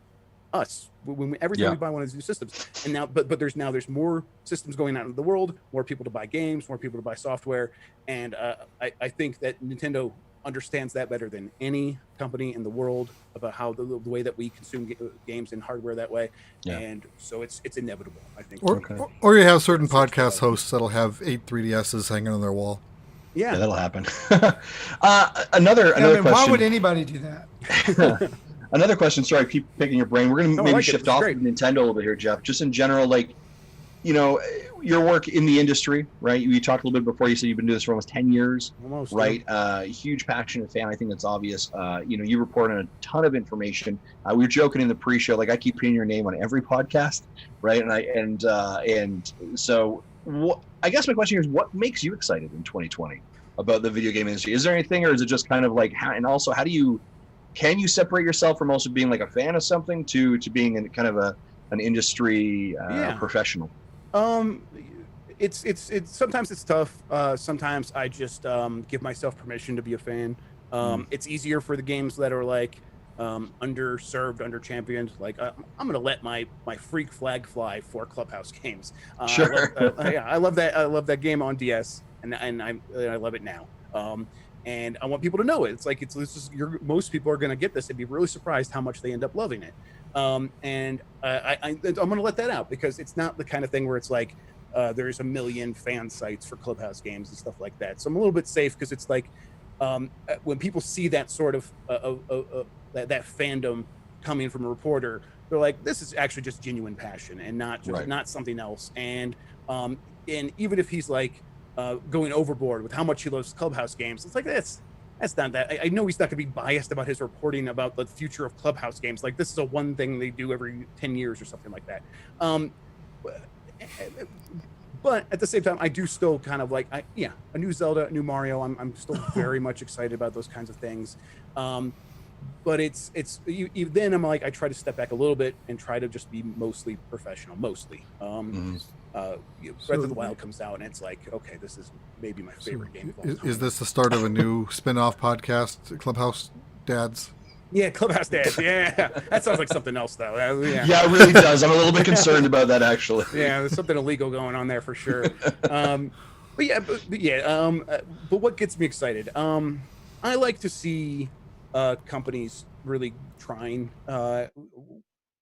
There's been multiple periods over the last 15 years of games where people who've been playing games for a long time start to feel worried about the direction the games are taking. First it was mobile games and Facebook games, and now games as a service. And as much as I try to remind people, like, there's reasons these things are happening, and most of those reasons are the way that you guys are playing games. And if you're not that kind of gamer, you are the person who's still just playing single player games all this time, I'm sorry, there's just you just don't spend as much money as other people. And I try to explain that, but still I think that there is a fair concern about the way that these companies approach making games compared to the way that we consume games. My wallet disagrees. I spend the same amount of money as everyone else. I just buy 15 other games instead of one game 15 times. Yeah, no, exactly. Yeah, but it's like it turns out that you are less valuable to the publisher than someone who does just play one game and then. And I'm perfectly okay with this. Yeah, no, totally. It's just that means that maybe a company like EA gets the idea in their head that they should only be making live service games, or Ubisoft says out loud, because single player games are dead. That was before God of War and Spider-Man came out. Right. Which But were it's the like, best two games of that year. Yeah, and it's like, but like those games come from companies that can afford to spend millions. Like God of War probably didn't make that much in profit. Honestly, it really didn't. And it's like that is when I think about someone, God of War is not exactly my jam, but I understand. Nor mine. And I think it's a fine game. It's just not for me. But still, I'm the kind of person who likes the idea of those kinds of games getting made. And so. But my roundabout point here is that what gets me excited is when I see companies that, I've said this a couple times, believe in the idea of making money by making games. And sometimes that is going to be like really taking chances on maybe some live service game, and that's fine. I've liked some. I still do. I still play them.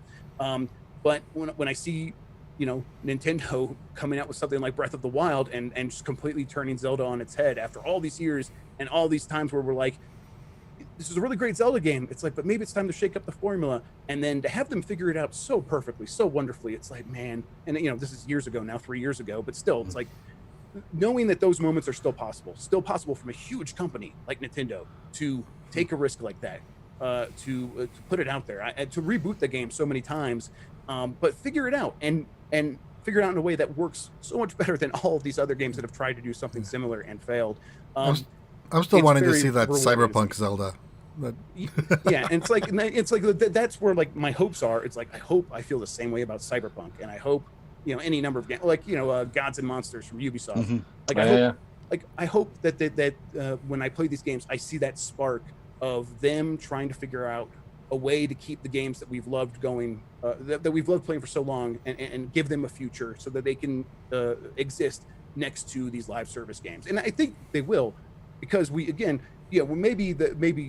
Jesse, you're not as valuable as someone who just plays Fortnite over and over and spends $500 a year or whatever, but there are enough of us, and we are an audience. We're a very dedicated audience. We do spill out and buy other games, and we are that passionate consumer who does say, hey, PlayStation 4 is going to have some awesome exclusives. You should get a PlayStation 4 so you can play with me when we play games together.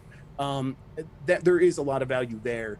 And I think by serving that core audience, we will get a future with a lot of the kinds of games that I've always loved. And seeing that is actually still what gets me excited, for sure. That's awesome. Yeah. Cool. Thanks, Jeff. Man, that's appreciated. Yeah, absolutely. Thanks for asking. No worries, picking your brain. Yeah, Marty, do we got more like questions or topics we want to tackle? We do, but let's talk a little bit about some events before we head into that, shall we? Yeah.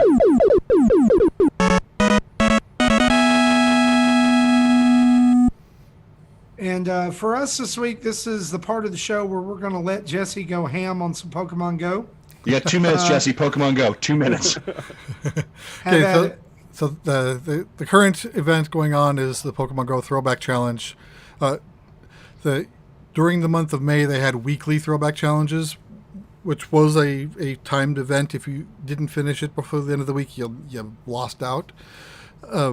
So if you did complete them, then this new event is free to you. If you didn't complete all 4 of the previous ones, then if you wanted to take part in this, then it's $8, and you have until June 8th of 1 p.m. local time to start that. But there's no time limit on ending it.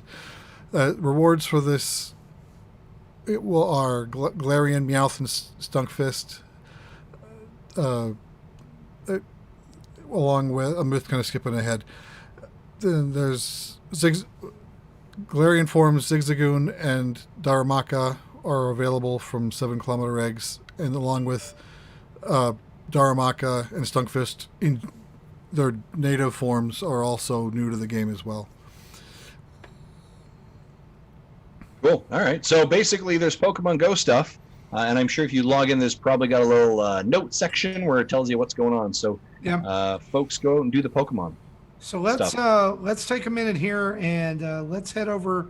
Let's do this a little bit differently than we normally do. Okay. Normally at this time we talk about the games that we've been playing, but let's go ahead and do the community spotlight, and we'll save what we've been playing until the very end of the show. That sounds good.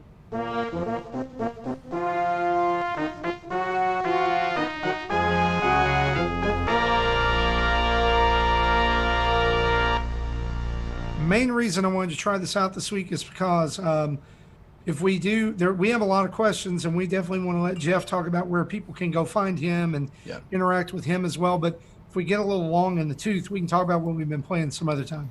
Yeah, or they can hit up our YouTube channel and check out the videos that we put up almost every day, and do that.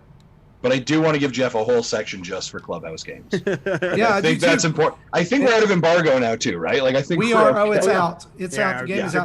So yeah. Jeff, tell us where people can find you, what you're up to, how people can interact with you, because we definitely want to send some, let some folks know about where they can do that. Yeah, absolutely. I'm tweeting too much on Twitter at Jeff Grubb, just JEFFGRUBB, 2 B's in there. Find me there, follow me, let me know you came from here, and I'll give you a holler. And then my work is all on GamesBeat.com. It's GamesBeat is VentureBeat's gaming site, but you can go to VentureBeat.com as well. But GamesBeat.com will get you right to the gaming stuff. And then I have a Twitch, which I haven't been on recently because, again, I have 2 very young children. But when I am on, it's at twitch.tv/Jeff Grubb, and then I put my YouTube stuff up on youtube.com/JeffreyGrubb. That's the curveball there. But yeah, absolutely. Let me know. Again, if you come from Nintendo Dads, I want to hear it for sure. That's awesome. And Jeff, actually, I'm asking this because you mentioned, 2 young daughters. And I guess, we're going to lean into the parenting perspective. How do you manage your game time? Because I imagine obviously somebody who's in the industry, it's a little bit of work as well, but there's how do you balance that? I don't. Okay, cool. So we've all struggled on that. I was just curious if you had any tips that we never knew about. No, it's really hard to play games these days for sure. So I my youngest is a little bit older than a year, I guess almost a year and a half now. And before she was born, with just 1 kid, I was like, I'm still playing quite a few games, and I'm actually getting on Discord and hitting on my friends and playing games with them at night once everything gets done. And then the second kid, at that time, you got the 4 burners on the stove, and it turns out now, I was keeping the gaming burner going really well. And then the second kid comes along. It's like, oh no, I need to put that kid. Don't put kids on burners, but metaphorically, I had to put that kid on that burner and kind of push gaming off to the back a little bit more. And so that left me with I don't check Discord at night anymore. I get done putting the kids to bed, and I am too tired now to actually start up a game most of the times. And it's a bummer. And it's I write about games for a living.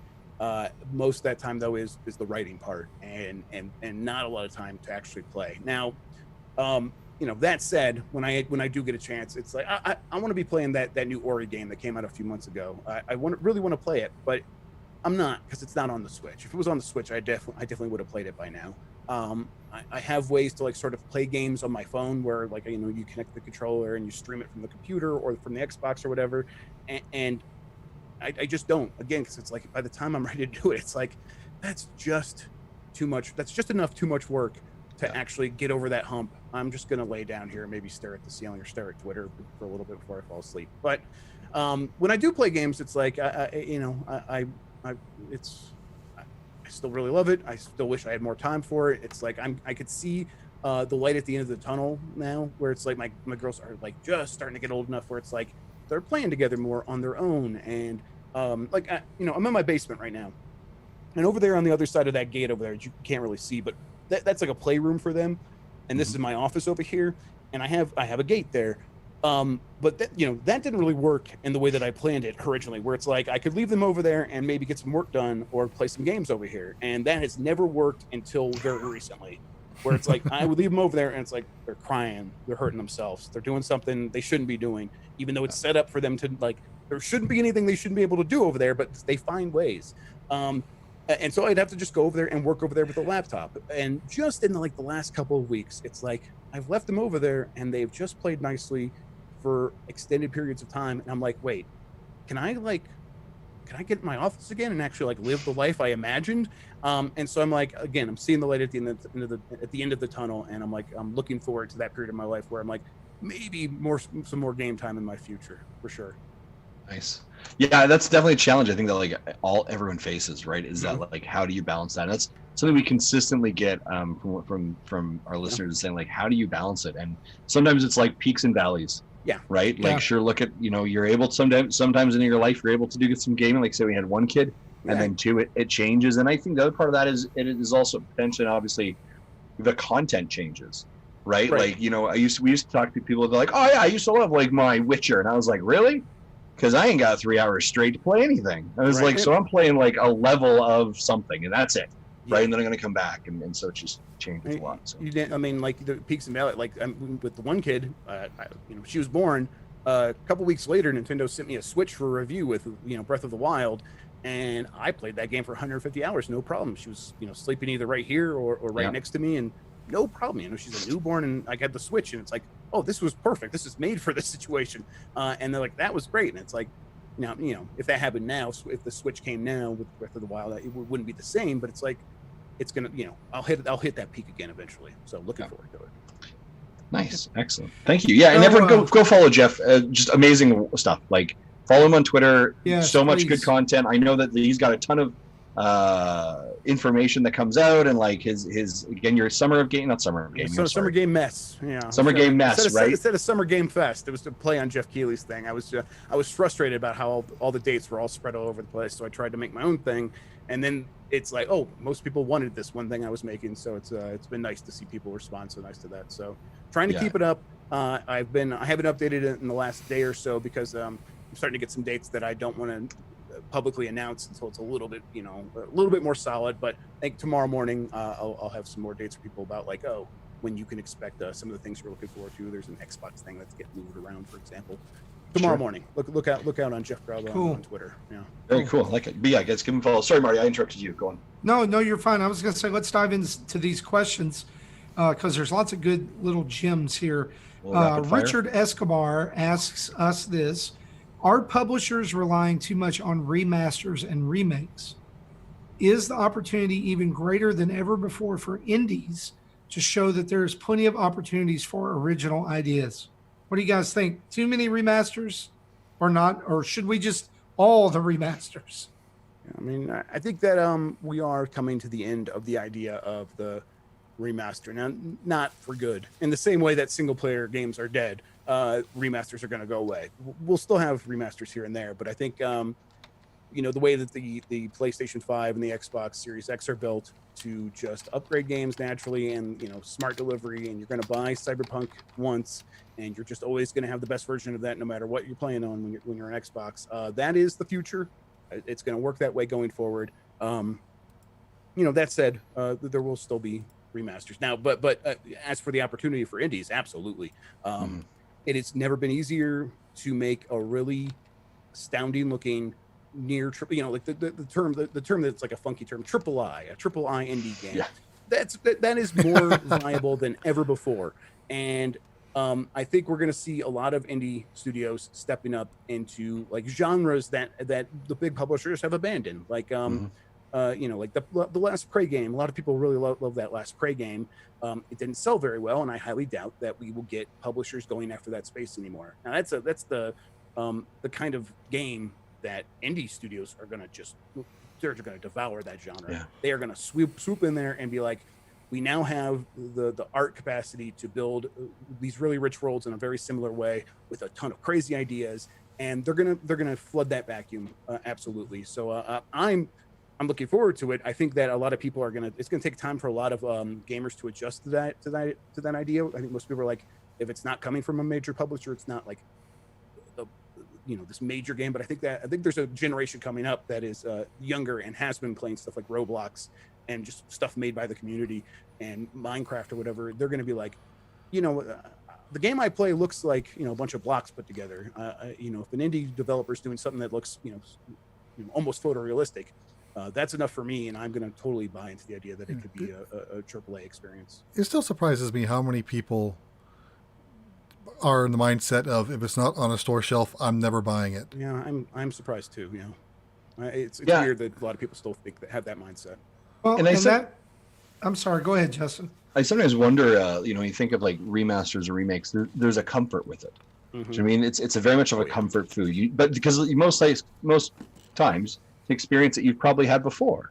Do you know what I mean? Now minus you know, a great example, like so Xenoblade Chronicles, right? Definitive edition, third time. If we want to call it remaster, remake, whatever we want to call it, like that's brand new to me, right? Because we do have to remember that remasters or remakes can be new to someone. Oh yeah. In any context, right? Borderlands is a great example. I never played any Borderlands, so for the collection to show up on Switch, I was like, well, sure, look it, now I'm in, right? So kind of also the business part is, as long as people are buying it, as long as they're making money, they'll still put it out. But I think from a creative perspective, right, which is a great thing about indies. I think indies have very often this ability to have creative space, right? They're their own studio. They can take some risks where I think, you know, a larger company or a larger firm can say, we know this will sell, so let's just rehash, let's put some more money into it and do it again. So yeah. Yep, absolutely. I think that's absolutely right. Marty, what do you? I see. I like Jeff. He's always saying I'm right. I So always like this. here's the thing. I love that what you said about physical packaging, because this kind of dovetails into another question we got about the recently released Mortal Kombat Aftermath. And Bustler asks us, the Mortal Kombat Aftermath retail unit has no cartridge. What's your thoughts on this retail tactic? Necessary evil, right? Like, it's just the way that you have to have something on the store shelves. A lot of people still buy their games physically, and it's just a matter of like they're more comfortable spending cash, the actual cash in their hands. That that maybe they're someone that gets paid by tips, and that's how they buy their games. And sure, they can go buy a digital card, but if they're going to the store anyhow, why not just go get this physical thing? And they've always done it that way, and they have a shelf full of games, and they're not going to give that up. And that's a customer that should be served. And if you go to that customer and be like, well, okay, we'll give you the case you could put on your shelf, and we will enable you to buy it in the store, but no cartridge, just because of the way the technology kind of works. Because the Switch uses kind of a funky cart system.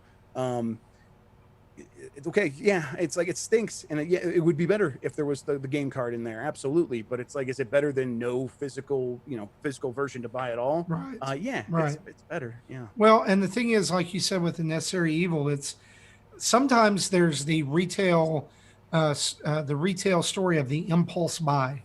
Right. Yeah. Right. I'm walking by through the store and I go, oh crap, I didn't know that Mortal Kombat Aftermath was out. What is this? And that's a different kind of impulse buy than the one you have on the eShop, right? Like, yeah, it is. You're going to look for a game on the eShop. You're like, I know I'm about to spend money. I'm going to think about it. And you also have that small subsection, and I do believe it's a small subsection of people who just want to have that physical case to display, to say, hey, look at all my games.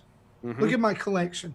Now, do I love the hey, it's a box that you buy and you got to go download the game? No, I don't love that.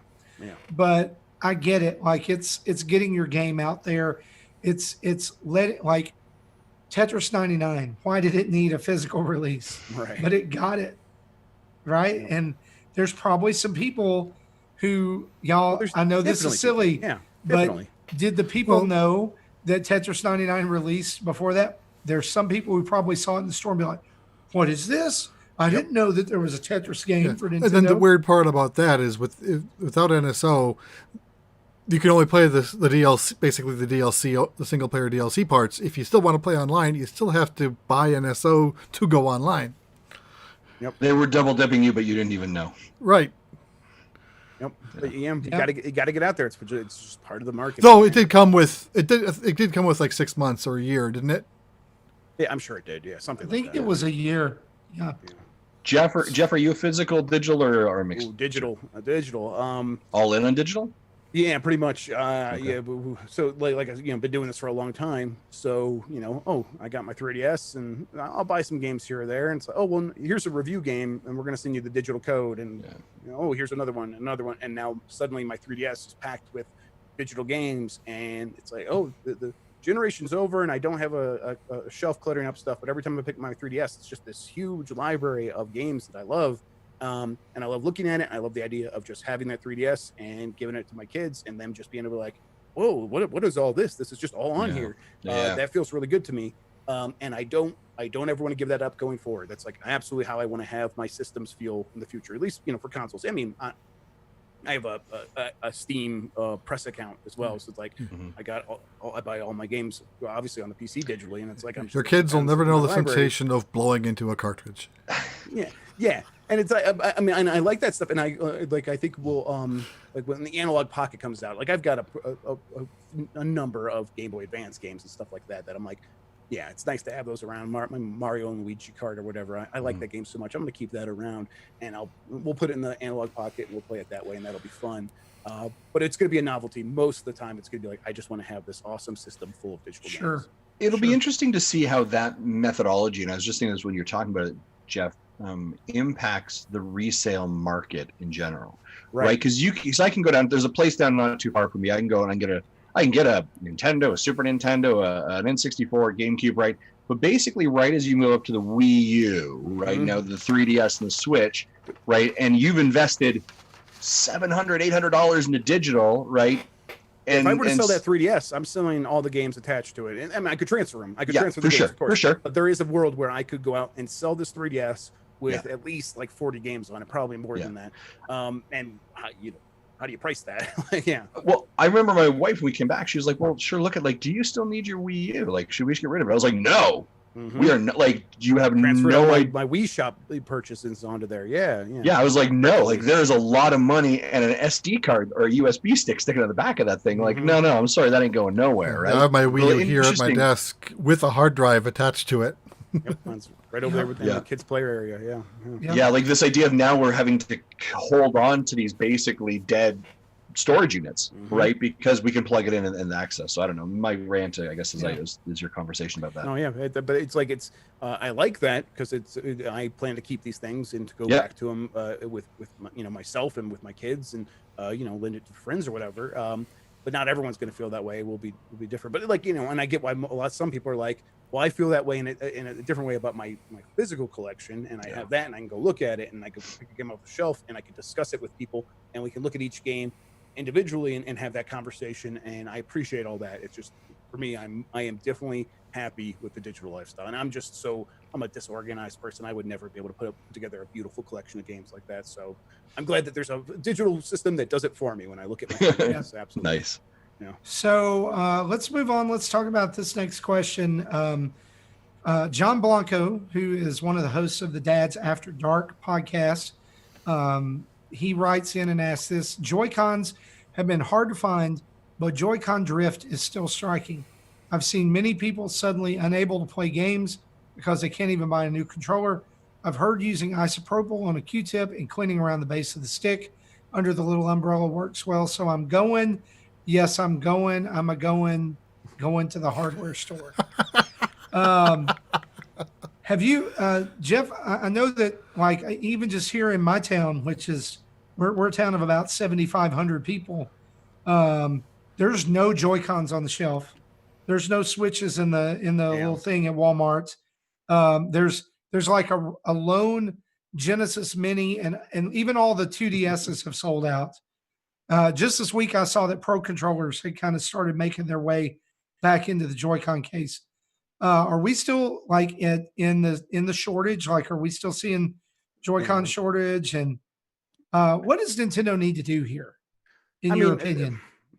So it's like they're doing what they can. I mean, what happened is a global pandemic hit that made it a little bit more difficult to make these things in the first place. And it turns out that pandemic made people want to buy a ton of controllers. Like controllers sales just blew up throughout the early, the whole time of the pandemic. Like in April, and I think we're going to find out in May, the controllers just sold like crazy. I think in April, the Switch Pro controller was the #1 selling controller, something like that. It's people are stuck at home. They're not just buying hardware. They're like, I'm stuck at home with my family, and we're all going to play Mario Party together. So we're going to need more controllers, and I'm just going to go out and I'm going to buy them because we've always wanted to get a system, and now we're stuck in a situation where it's like we're going to have a ton of time to play it. So it was like they're getting hit from both ends when you're talking about the supply, and at a certain point, it was always going to break. And my understanding is that the origin side of the supply chain, where they're actually going to be able to manufacture these things, in China, seems to be doing okay. It seems to be getting back on its legs, and they're actually going to be able to keep up with demand going forward. Now it's just a matter of that filtering down, and then is demand going to go away? Demand's going to lighten up a little bit, but I mean, you got to think how does the life cycle of a console work? A person buys a new video game console, and sure, some people are going to like immediately put it down if they're not that into video games, if it was just their pandemic entertainment.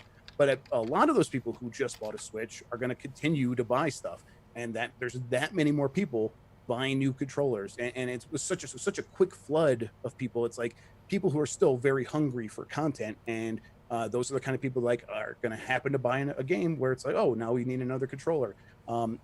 So I think we're going to see sustained demand for quite some time, through the end of the year.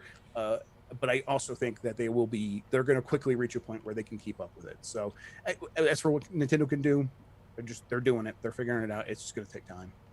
Yeah. Also, absolutely. Joy-Con drift sucks. Hard. Yeah. Like, and come on now, Nintendo. Like, for as great as that system is, that is the Achilles heel for that thing, and it is embarrassing that we are 3 years into this thing and we still have that as an issue.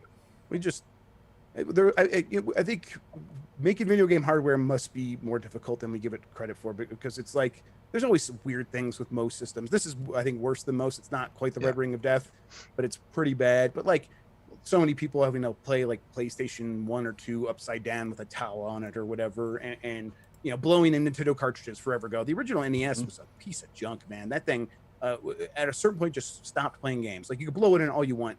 It's just the hardware at a certain point. And you get the top loader, and it's like, this thing just works. They figured it out years later. The top loader's great.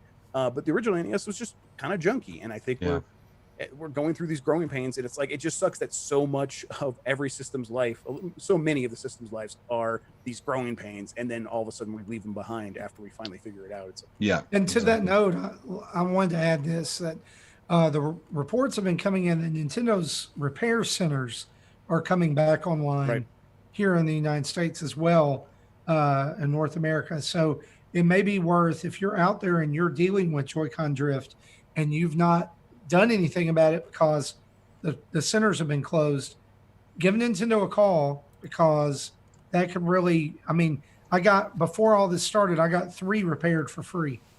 Yeah. And it's pretty good turnaround. I mean, it's 2 weeks.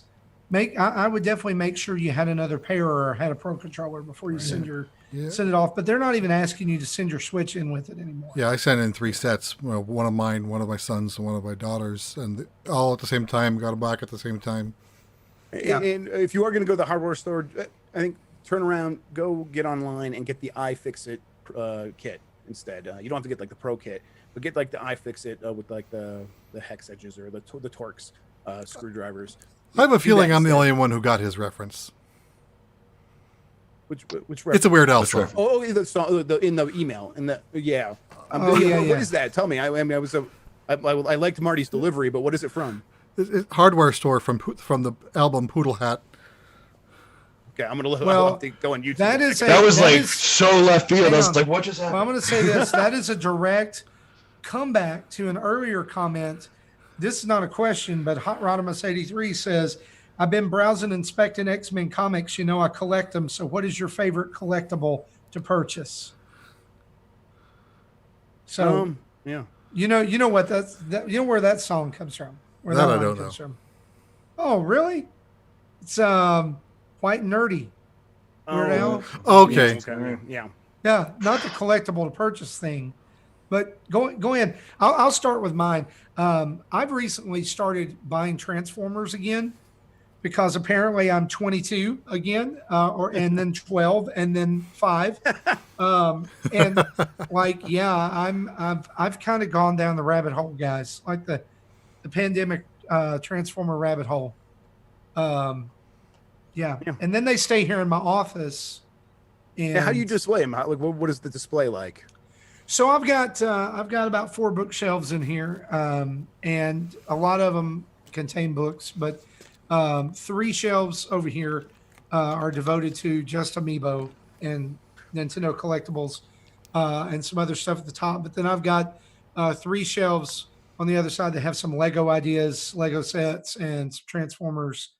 And yeah, so I bought some of the original reissues that Walmart's done, and now I'm getting into the mainline stuff again because they're just remaking all the good old characters from the good old days of Transformers, except they don't, look like a brick with arms and legs. So it's really cool. I was watching I think the Beastcast on Giant Bomb, and they started doing a video, and Vinny who's one of the hosts on that show, has his bookshelf of Transformers behind him, and I was like kind of peeking, like, fading out, like not really listening, like looking at them, like those are looking pretty cool again. Yeah.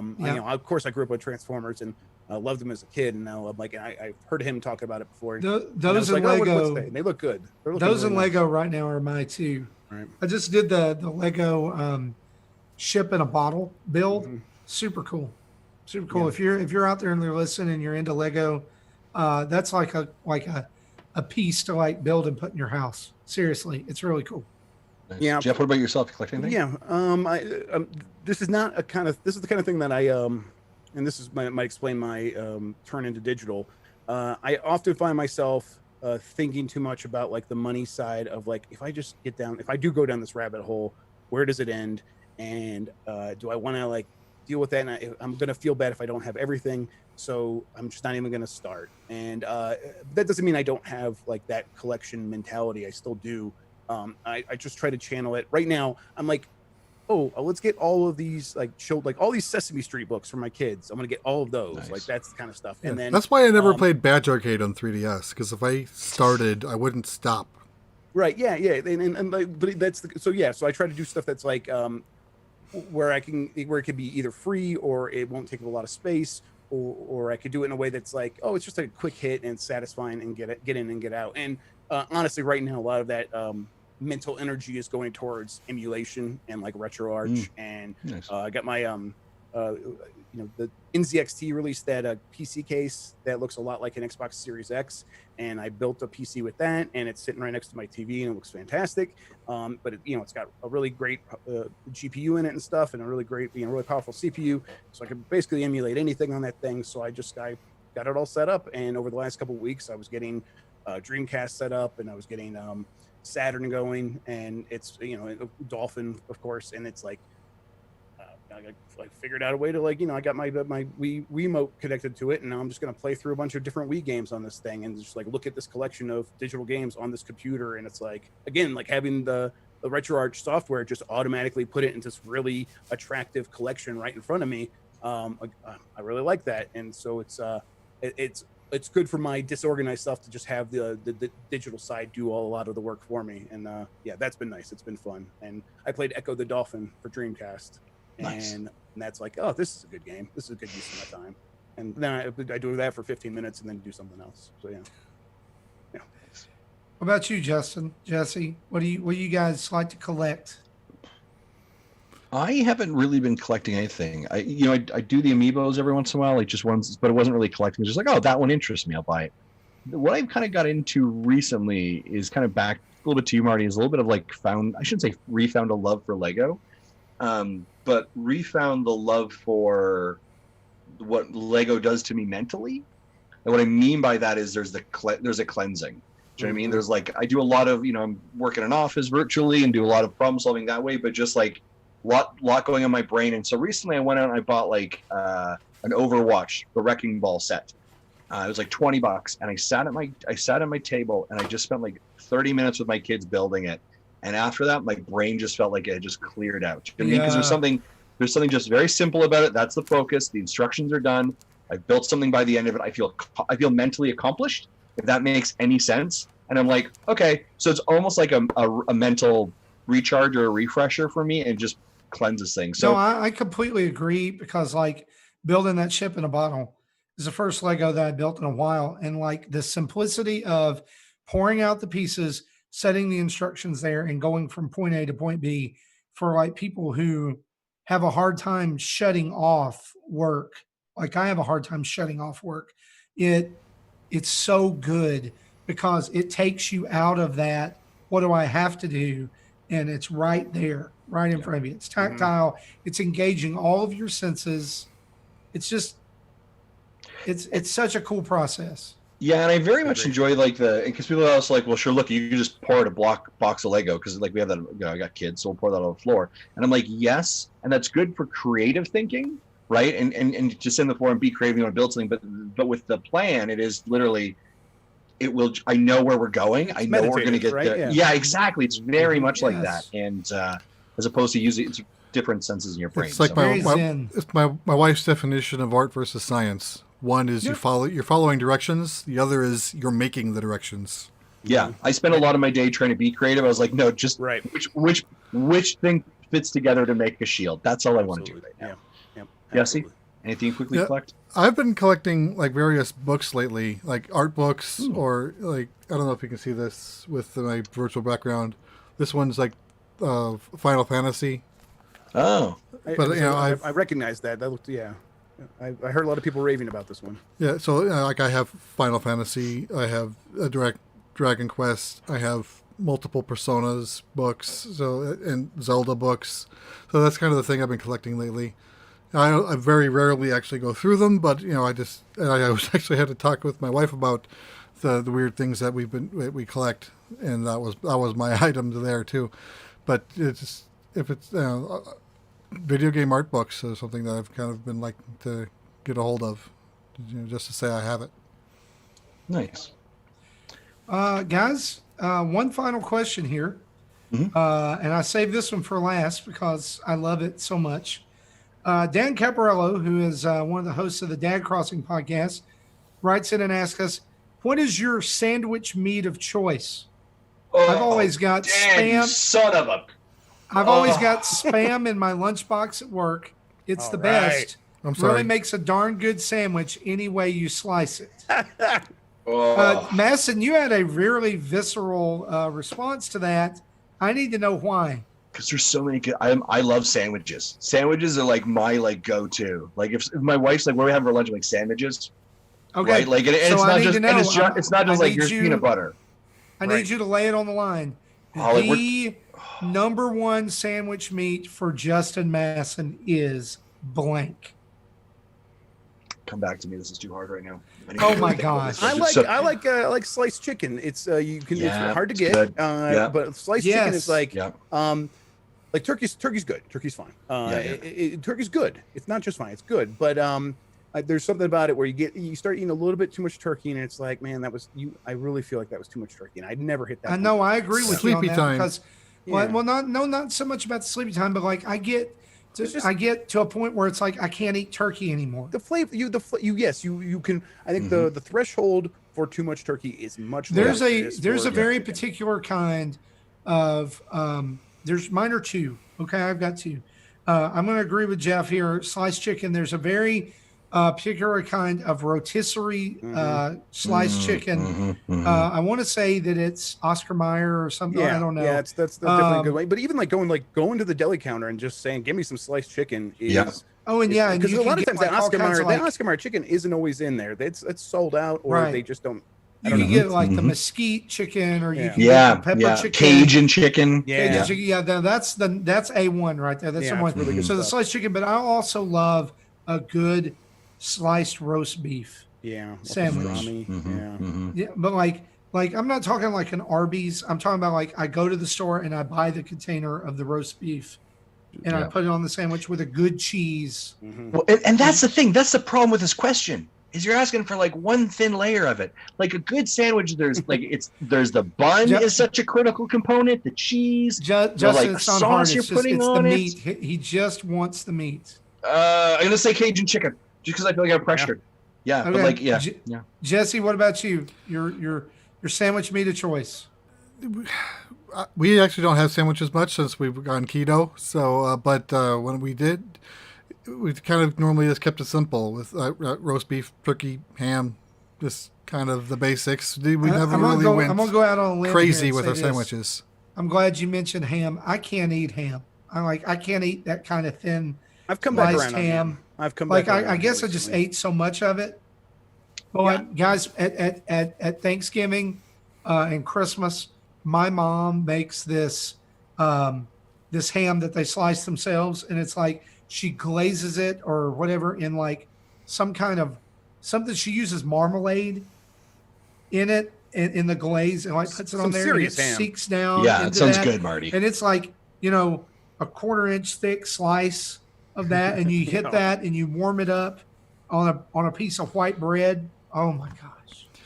But of course, so you're saying like you've had the best ham, so you can't settle for anything else. Like like I can't I don't need to go. Like I can't go and buy like the Great Value brand Block O ham at Walmart. Cheap ham is very cheap. Yeah, I can't do that. It's not really ham anymore. Right. So here's a related question. When you're building your sandwich, do you just slap the meat parallel to the bread, or do you fold it, fluff it? So let's stop here. Before I worked this job, was a not a sandwich artist at Jimmy John's. I've worked at 2 Subways and a Jimmy John's. Jimmy John's the best. I made a lot of sandwiches in my life. And the correct way to do this, as a sandwich artist, as someone who has worked in that artisanal field, is to give the meats 3 dimensions. You want to fold it up a little bit. You want to like curl it up. Adam, are you taking notes? You can't just lay it flat on there. What's that?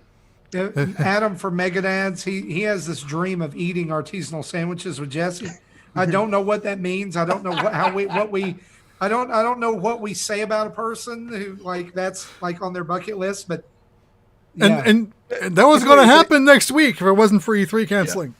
Yeah. Okay, so I'm like, it's like a dream, as in like it's a life goal, or it's like he has had this dream where I'm eating life goal. It's more of a life both. Okay, all right. I think it's been both. I really don't know. He may have physically dreamed about Jesse and artisanal sandwiches. So all of the above. But no, I totally agree. You gotta fold that meat, like you got to get the curl to it. Right. But here's the thing. You got Justin's right. This is a really unfair question because the art of a sandwich is the meat and the cheese and all the stuff coming together, right? It really is. And okay, so I got to ask this, and this is my question. I'm inserting it here. Here we go. Bread, toasted or untoasted? Depends on the meat. Yeah. No. I mean, so I toast it always if I'm doing a tuna. Definitely, but I don't eat it toasted in every other if we're just talking about like white bread, it's better if it's toasted.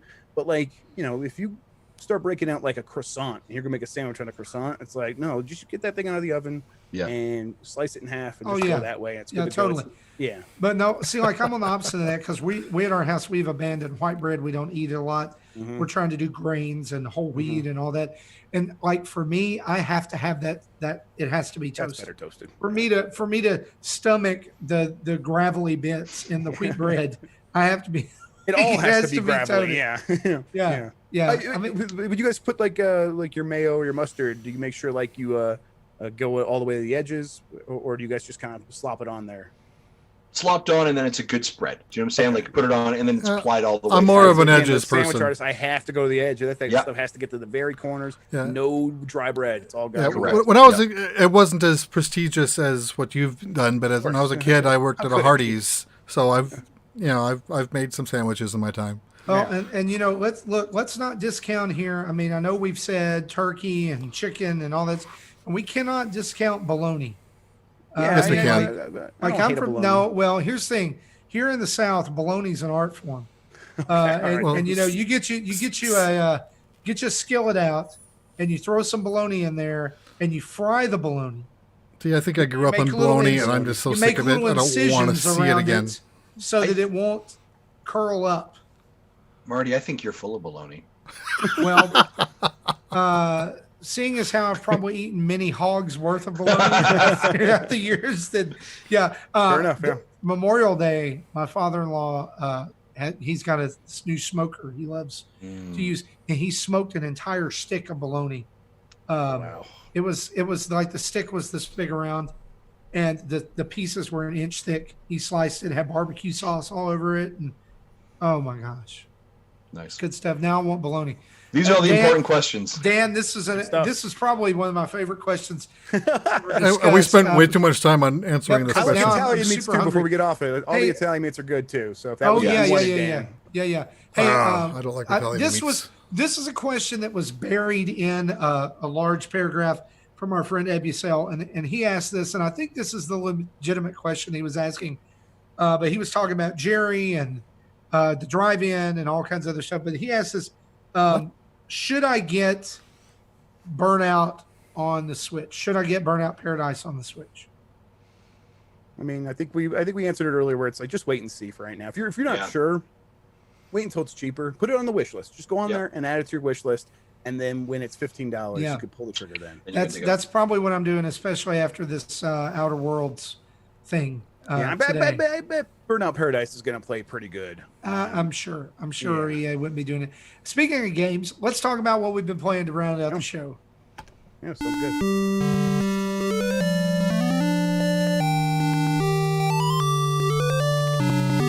Justin, real quick, did you have something? I'm sorry. Yeah, I was going to say, actually, just quick suggestion, maybe, Marty. Maybe we'll just do Jeff, what he's been playing, because this could go forever. No, that's fine. Let's do that. Let's do that. Jeff, what you been playing, man? Let's talk about Clubhouse games. Please. Jesse, you said you got like the free version, right? That came out. It was like a demo. I don't know how that works. Yeah, I downloaded it from the Japanese shop because it was out earlier. But you download it like you download a demo. It shows trial demo or whatever. But that's actually, it's called Clubhouse Games Guest Pass. That is the local play client to play with other people.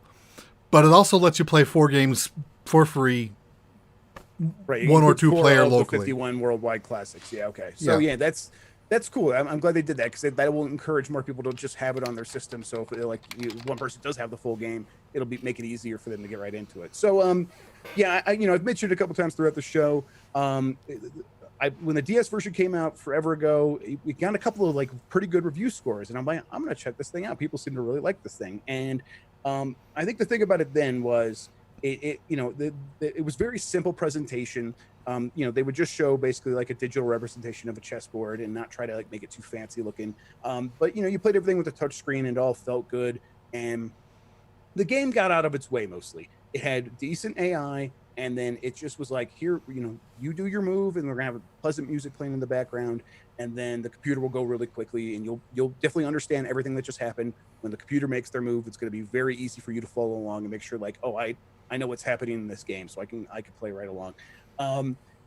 The Switch version maintains all that, and then on top of it, it adds just this incredible presentation where every game looks so exquisite. Mancala is one of the first ones that I really realized, man, this is nice. So it's got Mancala is just played on this wooden board with a bunch of grooves in it or whatever, and you play with marbles, little marble pieces, and the sound of putting the marble pieces into the wood sounds really nice. The sound of the marble pieces rubbing against one another sounds fantastic. So as you're doing these things, as you're making these actions, it's really satisfying to actually go through that process of playing the game. And then again, it gets out of its way. It's super nice, and the AI is solid. And then I played it a little bit online with a few other people, and that stuff works pretty well. The matchmaking seems to work really well. If you get into a match-made game with other people online and one person drops out, a CPU just takes over, so it's not like your whole game ends. Clearly not made by the Animal Crossing team here, so it's that's nice. I think you're gonna most people are gonna pick this up and be like, these are games that I've played as a kid, or they're very generic. And I think most people are gonna find there's a reason a lot of these games are considered worldwide classics. They are actually just super fun to play, and no one's gonna love all 51. And there's a lot of little toys in there, just robot boxing or whatever, and it's those are fun diversions. But I think a lot of people are going to find a handful of games here where they're I really could just always come back to this on my Switch if I have it digitally, and just play it here and there for a match or two, all the time for the rest of the life of the Switch. Just come back to this because it's just so much fun. So I've been really excited to kind of see what people are going to say about it now that it's finally coming out, because another thing about this game is Nintendo was supposed to send us the Xenoblade code, or the Xenoblade Chronicles code, and they accidentally sent this instead. And so we had this way early, and they're like, okay, just hold on to that until the embargo, and here's the right code we were supposed to send.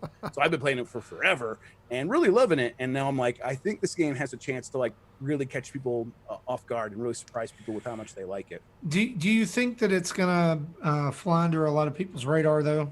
Yeah, of course. Like, I mean, I know it's going to be a sleeper hit if it's a hit at all. It's going to be the kind of thing where the people who get into it are probably going to champion it for a little bit, but it's not going to, like, people are still into Animal Crossing, they're still into all kinds of other stuff, and they're Burnout Paradise is coming, and it's like that's not a huge game. I know that Nintendo's kind of propped themselves up on Animal Crossing during the pandemic, but I can't help but feel like if this had come out about a month ago or a month and a half ago, it would have been gangbusters. Yeah, I mean, I absolutely. Speaking from experience and having it like 3 weeks ago, just getting in bed each night, like, kind of getting the kids to calm down. They're sitting there where we're like, me and my wife will take turns reading books as like the other person is taking their turn in Yahtzee, or Yacht Dice as it's called in there. And it's like, this is just a cool way to wind down at the end of the night. It's, Yeah. We didn't have to get the board out. We don't have to we could be in bed and not have to worry about dice flying all over the place. And then when we're done, it's just turn off the switch and go to sleep. And that's it. Like, we don't have to put anything away. I've come back to this point a lot, but like as a person who like struggles with organization, having all those games in a digital shelf on my Switch, ready to go like once we're allowed to go on road trips again, that's a really attractive package. I think, I'm not going to be the person that is going to have a Mancala board on my shelf at any point in my life. Maybe chess, maybe. See, I do. Even that. Yeah, absolutely. But I think even you will be appreciative of this, because you're not going to drag all of your board games with you to like a friend's house, but you might drag your Switch. Yeah, like if I go on a road trip, at least one deck of cards is always with me. Right, yeah, and it's like, yes, exactly. But it's like if you get the hankering for one of these other games, it's like it's right there on the system, and it's really easy to like get it going, and yeah, just like the Switch is such an easy system to like pass around, and having those single system multiplayer games where you're like, I just hand it to my wife, and now she's going, and now she's playing, and we're still both in the game, but now I'm reading the book. It's it makes so much sense for the system, and I think they really executed it really well, for sure. But yeah, do you guys have any interest in this game? Like, I mean, I bought it. It's downloaded right now on my Switch. Jesse, didn't you pick it up? Yeah, I had it pre-purchased on announce day. Yeah. Yeah, as a big board game fan, like anything where I can and I'm like you, Jeff, like if I can dip into a game for 10 minutes and take my mind off something, or if I'm waiting for something, and like I've seen solitaires on here, right? Yeah.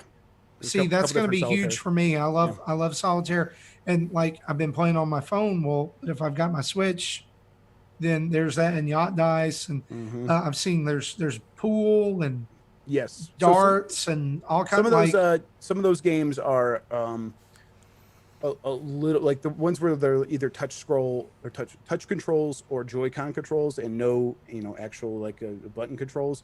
Those don't work quite as well as like they did on the DS, just because it was easier to throw a dart with the stylus than with your finger getting in the way.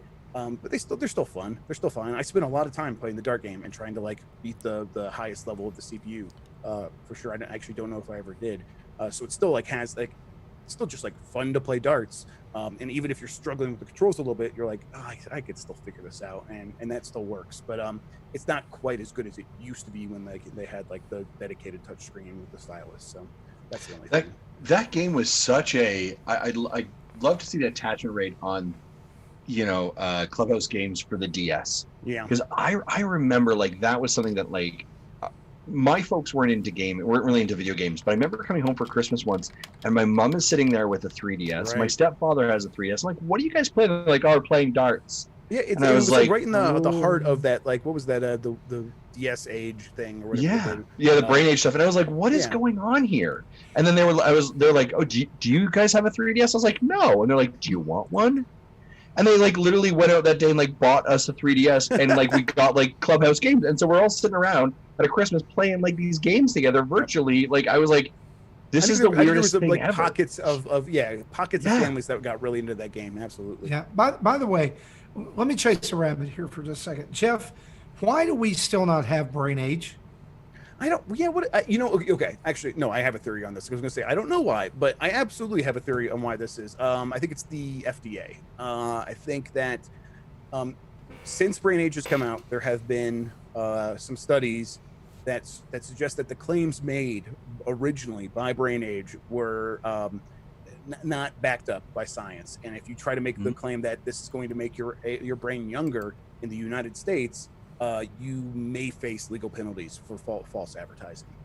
And I think the way it works in some other countries, it might not be as serious, or they are more confident in their legal framing of how the game works.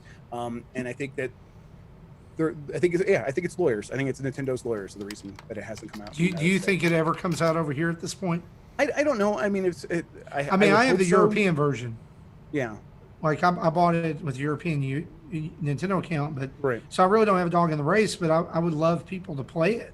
I would hope so, but I think feels like if it hasn't happened yet, it might not. I guess if they're trying to fill out their release schedule, maybe they just drop it, right?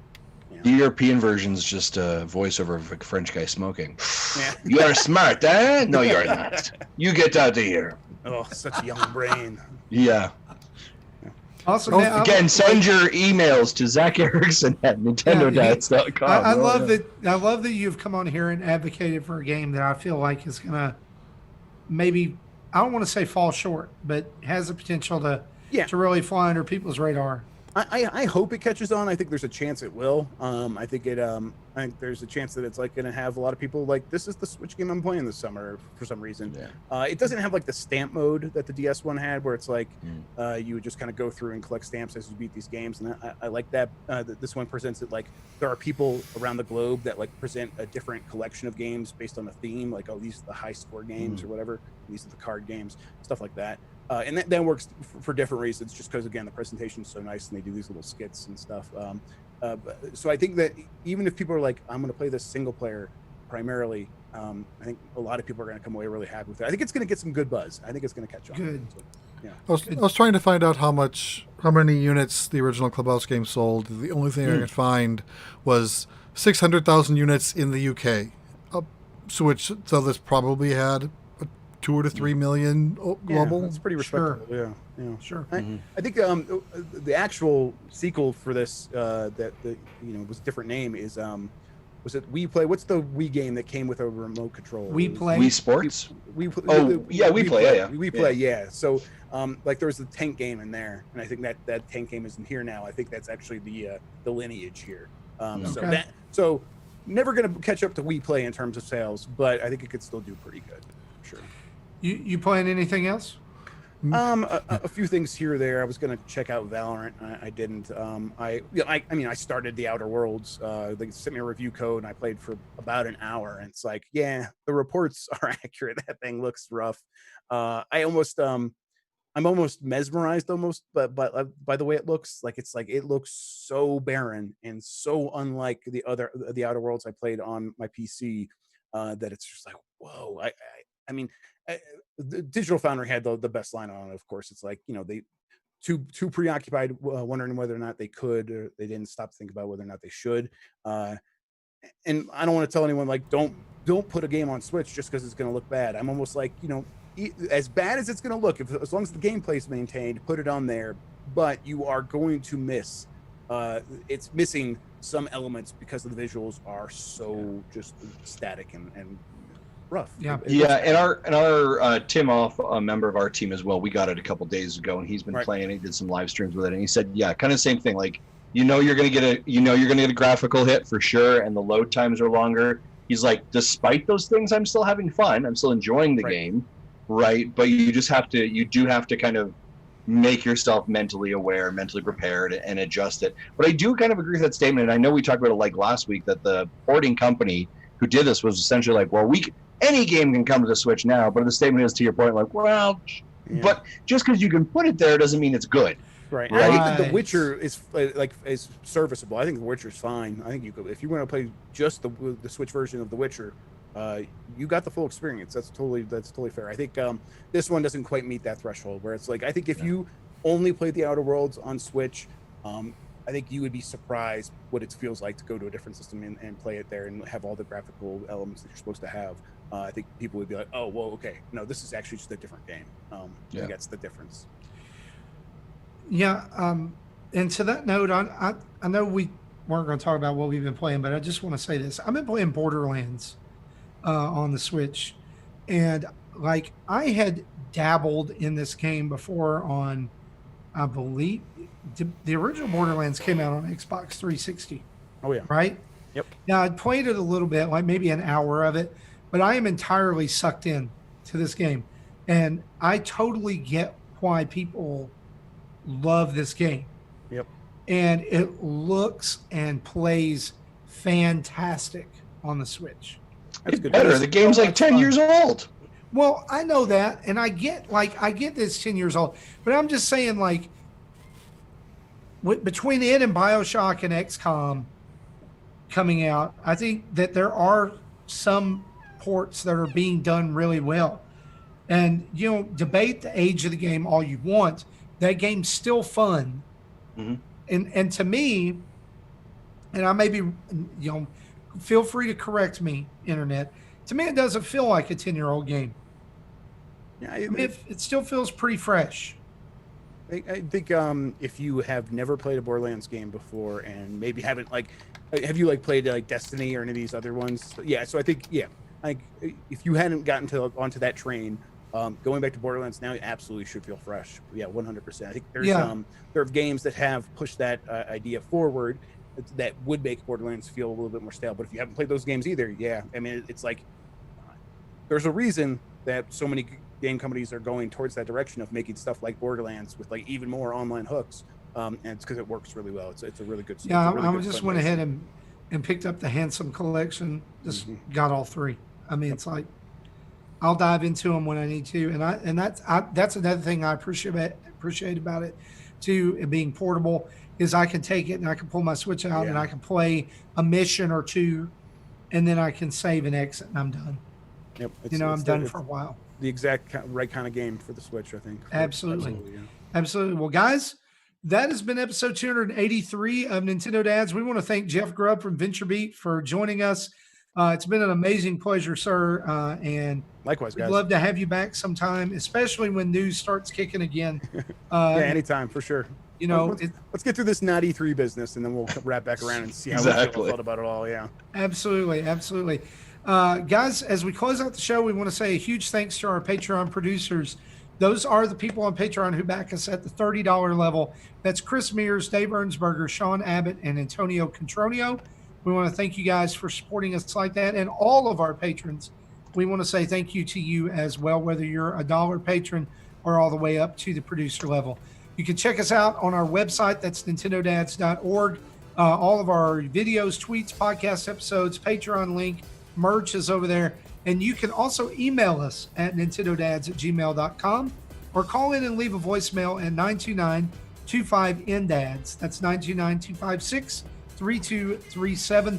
We want to say a big thanks to OC Remix for the music used throughout the show and remind you it is kind and good and benevolent and wonderful for you to rate us on your podcast app of choice and leave us a written review so people can find the show and continue to spread the good news about all that's going on over here at Nintendo Dads. So for me, for Jesse, for Jason, Mason, and Jeff Grubb, I want to thank you for listening to episode 287. We'll see you next time.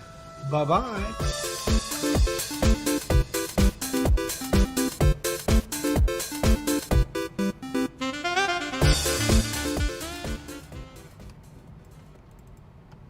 Thank you for listening to Nintendo Dads. I don't know what animal this is or what Pokemon this is,